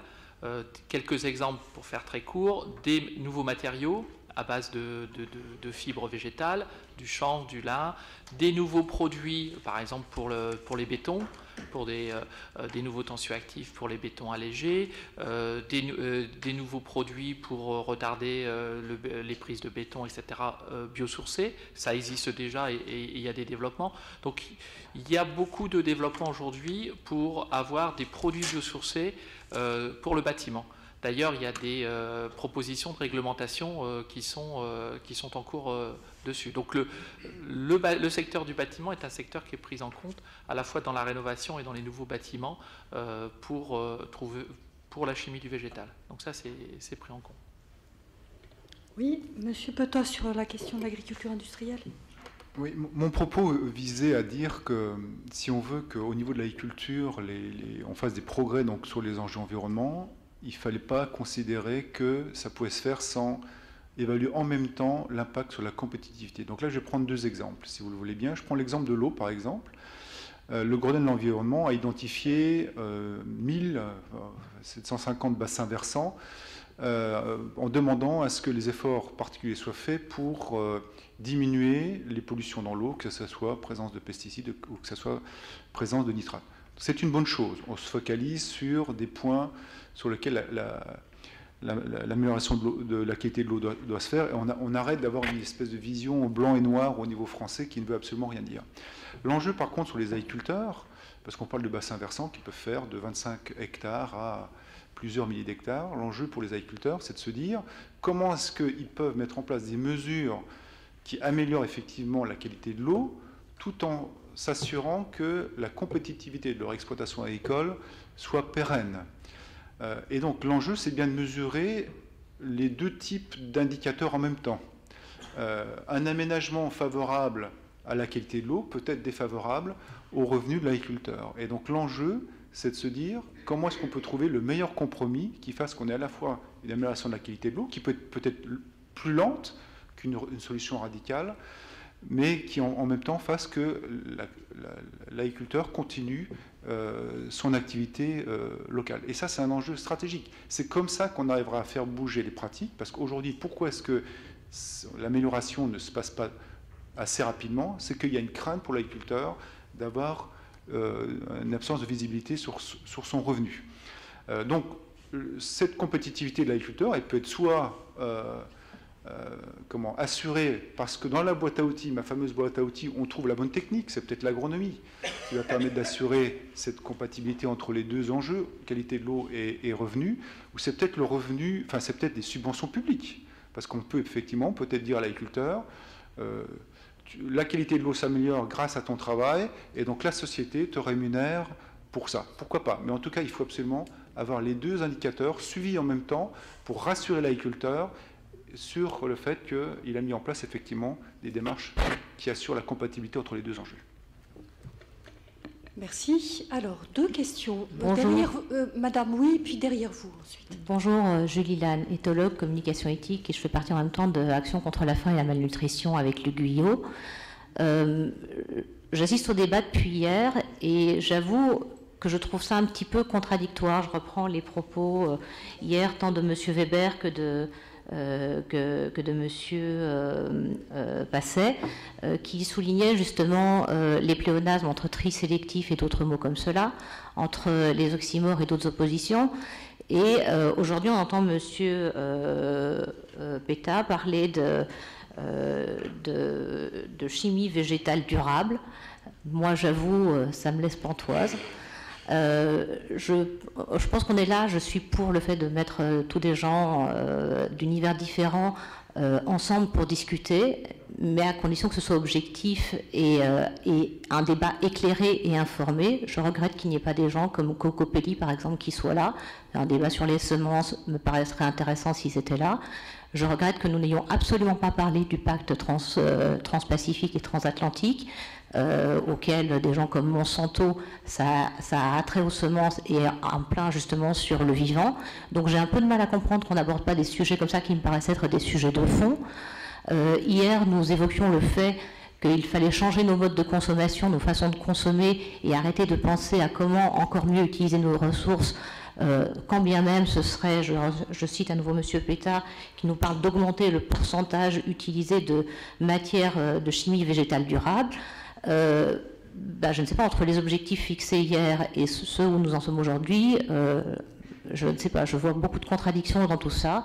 Et j'avoue que pour l'instant, je suis un peu déçue. Je trouve que jusqu'à présent, l'ensemble des débats est relativement lénifiant et que les solutions qui pourraient en sortir ou les contradictions intéressantes et intelligentes dans un débat constructif qui pourraient être amenées ne le sont pas pour l'instant. Voilà. Oui, vous insistez sur donc cette point de tension entre ceux qui disent et ceux qui font, qui était déjà oui, mais présent par dans exemple, les ateliers. M. Pétard, par exemple, Oui. BASF, si on veut parler clairement et qu'on présente les choses clairement, quand on demande à M. Pétard ce qu'ils produisent, il serait intéressant, si on veut faire un débat objectif, éclairé et construit pour tous les gens qui sont là, de savoir que BASF était à l'origine un producteur de cassettes, qui s'est reconverti et dans les pesticides et dans la production notamment de patates OGM, extrêmement critiquées comme Amflora et interdites dans plusieurs pays. Donc si on veut avoir un débat objectif, on évoque tout ou on n'évoque rien. C'est mon point de vue. Tout à fait. On a tous, Voilà. j'espère, les connaissances des parcours et des implications des entreprises anciennes et futures. Alors je prends la question de Madame derrière vous. Oui, je pense que chacun évidemment s'exprime et il y a des opinions qui peuvent diverger. Je pense qu'il est quand même important de replacer la conscience que chaque citoyen a à avoir par rapport à son environnement en général, à ce qui se passe autour de lui. On ne peut pas jeter la pierre aux industriels ou à l'entreprise en général parce qu'ils essaient de faire vivre leurs entreprises. Je crois qu'on a tous une responsabilité citoyenne à avoir et pour ça, il faut qu'on ait eu une pédagogie autour de nous pour pouvoir raisonner juste et être un consommateur éclairé. Les industriels ne peuvent vendre que ce que le consommateur veut bien acheter. Si le consommateur n'est pas responsable dans son acte d'achat, ce n'est pas la peine de leur jeter la pierre. Un industriel va réfléchir à long terme, à court terme, à moyen terme, à long terme, que par rapport à ce qu'il peut projeter de ce que ses consommateurs vont acheter à court terme, à moyen terme, à long terme. Donc je pense que quand, par exemple, on a des grands débats nationaux sur la valeur de l'éducation nationale, on a des cours de philosophie, par exemple. Bon, je ne dis pas que la philosophie n'est pas importante, mais pourquoi n'a-t-on pas, dès le plus jeune âge, alors ça se fait un petit peu, mais si on a aujourd'hui ce type de débat, c'est un peu déplorable. Je pense qu'on est tous maintenant, alors je ne sais pas dans le monde la proportion ou en France, mais on est tous des urbains. Bon, qu'est-ce qu'on fait maintenant tous? On fait du shopping. Est-ce que beaucoup parmi nous allons en forêt se promener? Est-ce que parmi nous, quand sont les vacances, on ne fait pas que du soleil-serviette? Bon, voilà, donc est-ce que... pédagogiquement, je pense qu'il faut savoir qu'en tant que citoyen et urbain, effectivement, alors, il y a le problème de la ville. Hein, ça c'est énorme au niveau des débats. Il y a le problème de la ville. Et les terres arabes sont, comme le disait M. Passis depuis longtemps, l'homme a construit la ville et les terres autour de lui pour se nourrir. Bon, il y a un vrai problème urbain. On parle des écoquartiers, etc. Mais les bonnes terres arabes sont autour de nos villes et ces villes se développent. Bon, ça, c'est un problème très simple. Il faut aussi mettre en cause les urbanistes, pas forcément, et puis nous-mêmes qui veulent peut-être plus vivre maintenant en ville qu'à la campagne. Voilà, donc c'est un débat global. Je pense que franchement, il faudrait faire acte de pédagogie, de persuasion, d'information et redonner goût à la nature pour qu'on la respecte. Si on ne redonne pas goût de la nature, de la beauté des choses qu'il y a autour de nous et qu'on ne prend pas du temps pour redécouvrir cette merveille qui nous est offerte, bon, on pourra avoir des débats très intéressants avec des intellectuels très intéressants, mais on n'ira pas à l'essentiel. C'est quelque chose qui ne nous concernera pas. Voilà. Et pour se sentir concerné, il faut aimer, il faut s'intéresser, il faut connaître. Et en tant qu'urbain, je crois qu'il faudrait de temps en temps, effectivement, plutôt que d'aller faire du shopping en ville avec eux, ou qu'ils aillent faire du shopping nos gamins voilà, dans nos villes, eh ben, peut-être se prendre par la main et les emmener à la campagne, enfin j'en sais rien, mais ça me semble aussi un débat important. On ne peut pas défendre quelque chose qu'on n'aime pas. Alors pour nous c'est peut-être une évidence, mais... Merci beaucoup. On sent une colère chez l'une comme chez l'autre. Bah oui, mais M. Passet hier nous disait qu'il était important de passer du court-termisme à une vue sur un peu plus long terme, et c'est pas ce qui se passe pour l'instant. Quand on entend M. Pétard, on entend du court-termisme, et c'est ça qui est affolant. Ce qui me semble très important au stade où nous sommes, c'est de caractériser les points de clivage pour qu'ils puissent être visités ensemble. Et peut-être qu'on sorte de clichés, je dirais, hein, et qu'on essaye de voir véritablement ce que... on a fait un grand écart dans cette table ronde. C'est ambitieux. On pose hier un certain nombre de réflexions sur la bioéconomie, et aujourd'hui on essaye de voir qui sont les acteurs et de voir comment ça peut coopérer entre les gens de l'agriculture biologique ou de l'agriculture, de l'agroécologie, les gens qui cherchent des démarches alternatives, et des gens qui sont des promoteurs d'un processus qui est effectivement avec une feuille de route très, très engagée au niveau de l'Europe, au niveau des États-Unis, etc. Donc évidemment, on voit bien qu'il y a des fossés qui se creusent. Et c'est bien l'enjeu de cette discussion. Donc il faut y arriver. Denis Couvet. Oui, sur l'éducation. Donc l'éducation, elle est tout à fait essentielle, effectivement. Et ça concerne l'éducation des consommateurs, des producteurs et des régulateurs, par exemple. On peut voir que la politique des biocarburants, par exemple, on voit bien que les régulateurs peut-être manquaient d'une partie de l'information. Alors après, vous parlez des consommateurs.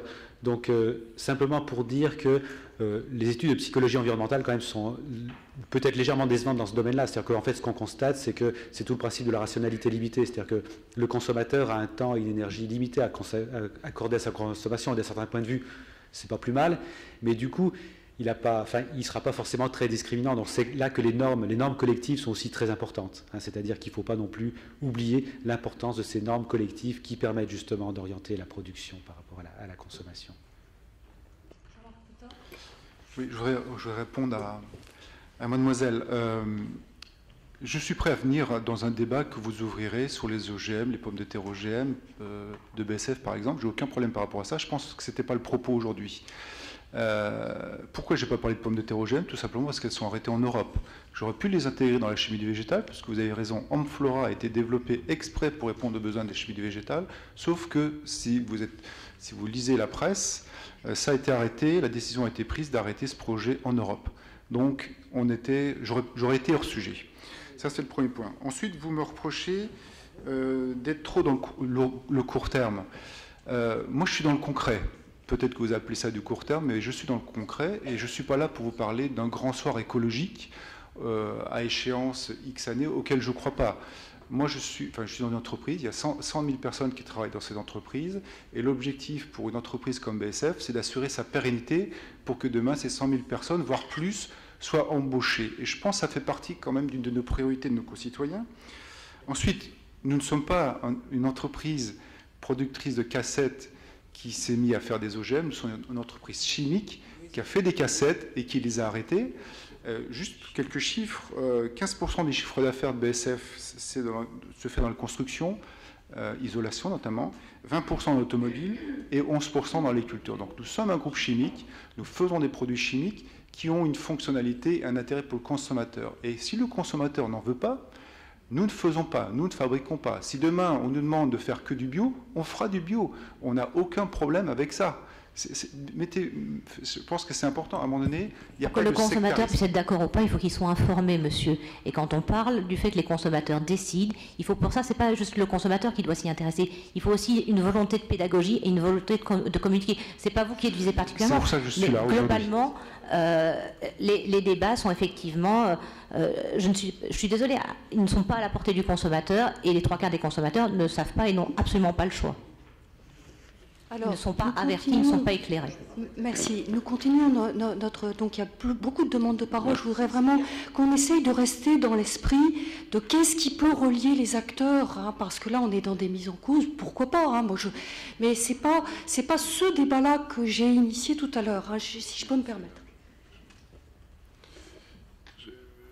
Je vais essayer d'ajouter quelque chose à ce débat qui n'est pas tout à fait un débat, puisqu'en fait on y a des positions qui sont peut-être trop différentes pour que le débat puisse avoir véritablement lieu, ou bien le sujet est très vaste et donc chacun aborde le sujet par le bout de la dernière qui lui convient. Je pense tout de même qu'il y a quelque chose qui apparaît important. Évidemment, on peut considérer qu'il n'y a pas d'opposition entre, je sais pas quoi, l'agriculture conventionnelle et l'agriculture biologique, ou pourquoi pas avec les OGM, ou on peut considérer que ce sont des oppositions irréductibles, on peut regarder les choses d'une manière ou d'une autre. Je crois tout de même assez profondément, et l'agronomie l'enseigne. L'agronomie, c'est une science qui est intéressante, comme toute science du vivant à proprement parler, parce qu'elle enseigne beaucoup de choses.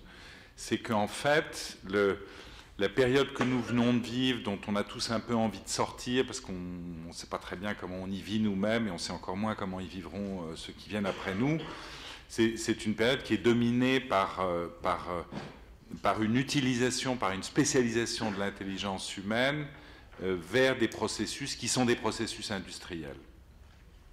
Et ces processus industriels, la ville elle-même a été contaminée par le processus industriel. La ville était un espace de discussion et de dialogue. La ville n'est plus un espace de discussion et de dialogue. La ville elle-même a pris un caractère industriel. Elle est devenue gigantesque, etc., et dévorante. Donc, ce que nous sentons bien, parce que nous le sentons tous dans notre chair, c'est que le processus industriel, il est dévorant.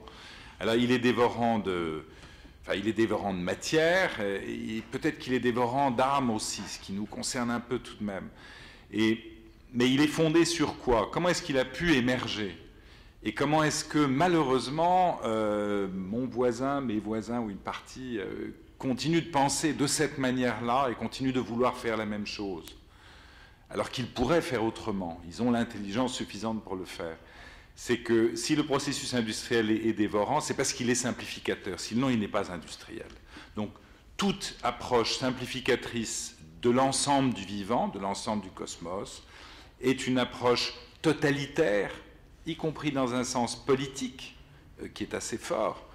Et c'est une approche dans laquelle probablement ni l'homme ni l'ensemble de la biosphère ne trouve véritablement sa place. Donc ce que nous devons souhaiter, au-delà des oppositions qui sont stériles ou peu intéressantes, ce que nous devons souhaiter, c'est que nous réorientons, comme espèce humaine, nous réorientons notre intelligence, y compris notre intelligence en tant que science, vers des processus qui ne soient pas des processus simplificateurs, mais qui au contraire admettent la complexité du vivant et qui entrent à nouveau dans la complexité du vivant. Alors, merci. Alors, on retrouve la référence à la simplification chez Jean-Michel Beignet avec son livre « L'homme simplifié, le syndrome de la touche étoile » dans le domaine des technologies de l'information et de la communication. Donc, effectivement, on sent bien qu'il y a quelque chose qui se passe dans nos sociétés. 2 questions. On termine dans 4 minutes. Monsieur. Oui, bonjour, Daniel Grenier. Je voudrais revenir et prendre un peu de hauteur par rapport au débat qu'on vient d'avoir, parce que je pense que ça vaut le coup de capitaliser sur l'opposition apparente qu'il y a entre M. de Passy et les industriels qui sont là.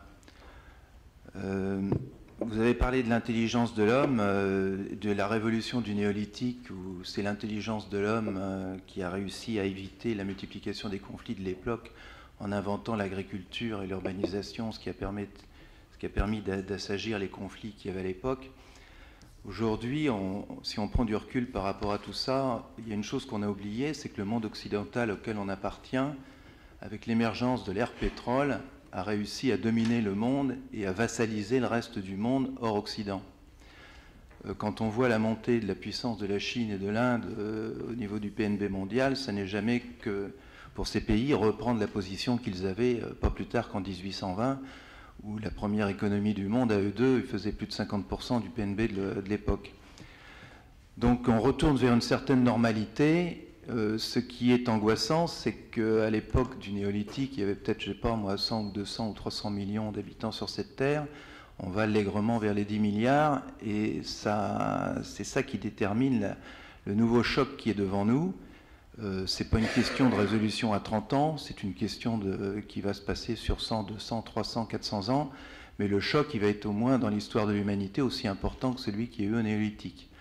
À cette cette échéance de date, c'est sûr que le carbone fossile aura encore plus disparu et que quand on voit 4 millions d'Indiens ou de Chinois, de Brésiliens ou d'Africains, quand on les voit la façon dont ils expriment leurs vœux pour l'avenir, on n'a pas tellement l'impression qu'ils aient envie de revenir dans des conditions de vie du néolithique.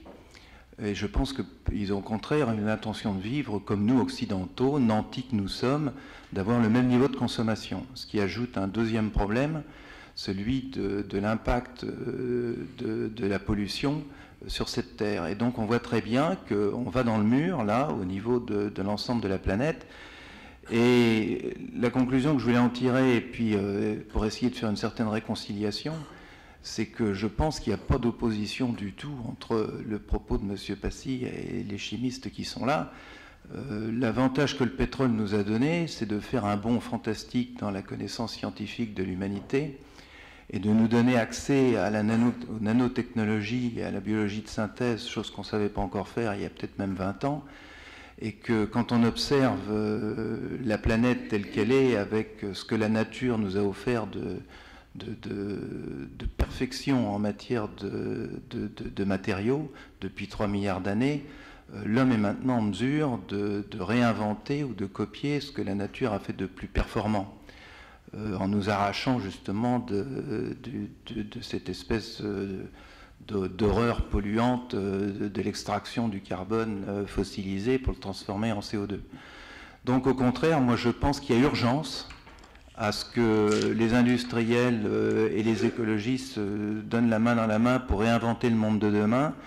J'ai dit qu'il y a urgence parce que si on ne va pas vite dans ce développement important des nanotechnologies, de la biologie de synthèse, de la chimie du végétal, etc., quand vous voyez que la Chine achète des millions de kilomètres carrés en Afrique pour assurer sa nourriture de demain, que les Arabes sont en train d'en faire autant avec l'argent qu'ils ont gagné que le pétrole, on voit bien que les 10 milliards d'êtres vont vers des conflits phénoménaux et que l'avenir de l'humanité passera par la bonne entente entre une démarche écologique intelligente et saine et l'intelligence scientifique de l'homme.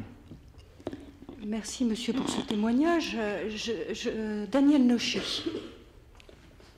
Alors, c'est une petite réaction à ces 2 jours de travail. J'ai assisté hier matin à des interventions absolument formidables, ce matin aussi, mais la bioéconomie me paraît être une voie d'avenir qui devrait réunir tout le monde.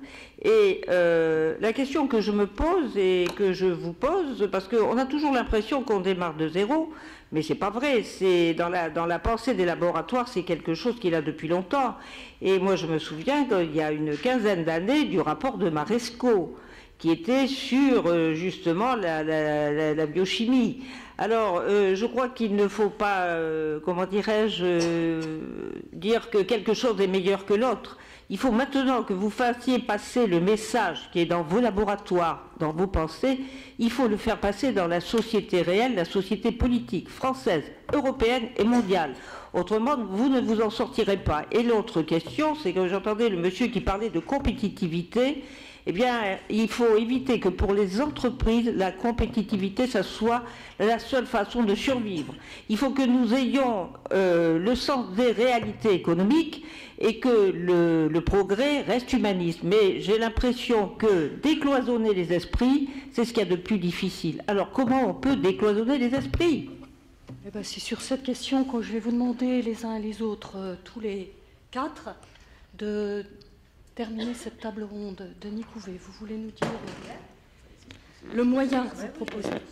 Alors, décloisonner les esprits, je pense que les chercheurs, je dirais, développent ce qu'on appelle maintenant l'interdisciplinarité, donc je crois qu'en tout cas, dans le monde de la recherche, on arrive sans doute à un constat assez comparable. Dans le domaine de l'environnement, par exemple, se développe ce qui s'appelle l'économie écologique, donc je suppose que si René Passet est intervenu hier, il a dû en parler. Il est sans doute beaucoup mieux que moi. Mais alors, l'économie écologique, donc c'est à la fois essayer de combiner les problématiques économiques et les problématiques écologiques. Et puis il y a une autre problématique aussi qui se développe actuellement pas mal, qui s'appelle la political-écologie. Alors la political-écologie, l'idée c'est que derrière des questions environnementales, que ce soit la dégradation de l'environnement, la restauration de l'environnement, c'est des questions qui ne sont jamais politiquement neutres, c'est-à-dire qu'il y a toujours des groupes sociaux qui en bénéficient, d'autres qui en souffrent. Donc là aussi, si vous voulez une analyse, alors je parle de recherche scientifique, hein, qui permet justement de mieux analyser les dynamiques sociales aussi derrière, qui sont effectivement les questions environnementales. Et puis il y a toute l'histoire de l'environnement avec la question de l'anthropocène qui est en train de se développer, et très clairement, effectivement, il s'agit de combiner les concepts de ces différentes disciplines de manière à aboutir à une pensée systémique qui sera complexe, qui sera simplificatrice, mais la simplification pour l'analyse scientifique, elle est totalement indispensable, parce qu'autrement, je veux dire, si on peut recréer le monde, enfin, les scientifiques peuvent recréer le monde dans sa complexité, mais ça ne sert pas, enfin, je veux dire, l'analyse scientifique ne servira à rien dans ce cas-là. Oui, je suis content que vous ayez parlé du mot bioéconomie, parce qu'on ne l'avait pas encore évoqué dans les débats. Alors, je ne vais pas faire trop long, mais c'est vrai que on peut l'avoir à différents niveaux de granulométrie, hein, au niveau mondial, au niveau européen, au niveau français. Bon, on est en France. Qu'est-ce qu'on pourrait faire au niveau français pour que tous les acteurs, en fait, toutes les parties prenantes se saisissent de cette bioéconomie? Je dirais qu'il faudrait regarder ce qui s'est passé dans les autres pays en Europe, où il y a vraiment une prise en compte, il y a une stratégie nationale sur la bioéconomie. Aujourd'hui, ce n'est pas le cas en France. Il n'y a pas de coordinateur sur la bioéconomie au niveau gouvernement. Il n'y a pas de stratégie nationale sur la bioéconomie en France. Ce n'est pas qu'on ne fait rien sur la bioéconomie, mais c'est fragmenté. Il y a un petit peu au niveau du ministère de la Recherche, du redressement productif, de l'écologie. Tout le monde y travaille un peu, mais chacun dans son coin. Et bon, je prends l'image d'un pays qui est proche de nous, la Hollande. Ils ont nommé une personne, M. Rolbel, qui était à notre congrès là, il y a 15 jours. Il a été mandaté par le gouvernement pour représenter le ministère des Finances, de l'Éducation, de la Recherche, de l'Agriculture et de l'Industrie. Et c'est M. Bioéconomie pour la Hollande. Il a en charge d'écrire une stratégie qui a été faite, parce qu'il fait ça depuis déjà quelques années, une stratégie nationale sur la bioéconomie en mettant tous les acteurs, et il y a un interlocuteur qui coordonne toute cette action nationale. Ils ont identifié des verrous réglementaires, ils en ont identifié 70 en Hollande. 70 verrous réglementaires, à la fois des problèmes de douane, des problèmes de réglementation. Bon, ils ont identifié ces 70 verrous, depuis 2 ans, ils en ont réglé 20. Alors ils regardent verrou par verrou en disant comment on fait pour améliorer la bioéconomie en Hollande. Aujourd'hui, cette démarche, elle n'est pas mise en place du point de vue national en France. Donc il faudrait déjà qu'on ait une volonté politique d'afficher une stratégie sur la bioéconomie en France. Ça serait le premier point à court terme qu'on devrait mettre à l'agenda. Merci, Henri de Pazis. Alors, quelle réconciliation ou quel rapprochement? Je ne sais pas très bien si... Pardon, je ne sais pas très bien si la réconciliation est possible entre finalement ceux qui croient tout de même dans l'homme et dans la vie, pas dans l'homme nécessairement, dans la vie, et ceux qui n'y croient pas, si vous voulez, d'une certaine façon. Je caricature naturellement en disant ça. Si vous voulez, c'est très compliqué. Madame, vous disiez tout à l'heure, il faut revenir aux réalités économiques. Le problème, c'est que l'économie n'est pas une réalité. L'économie, c'est une science humaine, c'est-à-dire c'est une invention pure et simple. Dans les 40 dernières années où la France s'est considérablement enrichie, elle a perdu les 2/3 de la matière organique de ses sols. Donc elle s'est appauvrie d'une manière absolument gigantesque pour la première fois dans l'histoire. Donc l'économie n'est pas... Rien de tout ce dont nous sommes en train de parler ne sont des réalités absolues. Ce sont des choses que nous pensons les uns ou les autres. Ce sont des directions, des orientations que nous voulons prendre. Quand moi, je dis, pour ma part, je ne crois pas dans la simplification des processus vivants. Je n'y crois pas. Je crois parfaitement dans la nécessité de simplifier certaines questions pour les étudier, pour les analyser. Ça, c'est bien entendu. On est incapable d'appréhender la totalité du vivant d'un seul coup. Donc il faut bien qu'on le sectorise pour pouvoir en comprendre des parcelles et ensuite tenter de les unir. Mais la simplification de l'action dans le vivant, c'est-à-dire la simplification des processus du vivant, je n'y crois pas parce qu'elle ne marche pas. Il faut voir ce qu'a fait la Pyrale depuis que Monsanto a fait un maïs OGM qui était censé la déglinguer. La Pyrale, elle s'est adaptée. Aujourd'hui, la Pyrale, en une génération, elle s'adapte, elle devient résistante à Bacillus thuringiensis, qui était autrefois utilisée de manière très parcimonieuse par les agriculteurs bio pour lutter contre ce papillon parmi d'autres. Mais aujourd'hui, ça ne marche plus. C'est-à-dire que la biologie est infiniment plus puissante que notre cerveau. Notre cerveau n'est qu'une partie du cerveau global. Il ne peut pas à lui seul incarner l'intelligence et à lui seul parvenir à dominer les processus. Donc non, pour moi, il n'y a pas de réconciliation possible entre les gens qui croient dans la complexité et les gens qui croient dans la simplicité. Merci. Alors Jean-Marc Potat, quelle conversion pour un groupe comme le vôtre qui a des responsabilités colossales?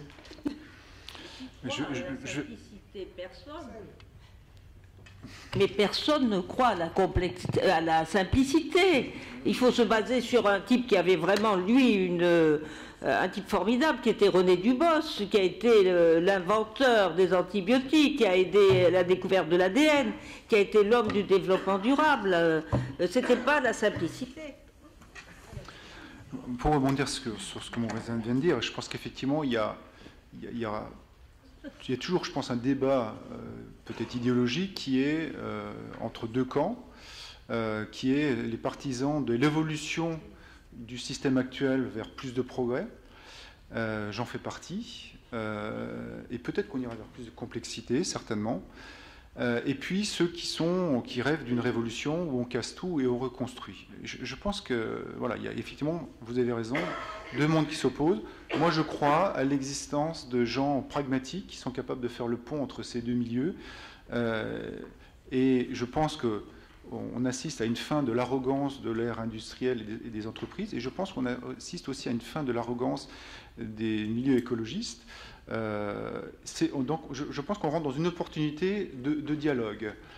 Et la crise qui est devant nous, ça doit nous permettre justement de créer des dialogues entre ces deux camps. Merci à tous pour ces contributions, cette émulation. Et donc, nous allons poursuivre avec le dialogue entre Luc Guyot et Gilles Boeuf qui vont venir à la tribune. À tout de suite.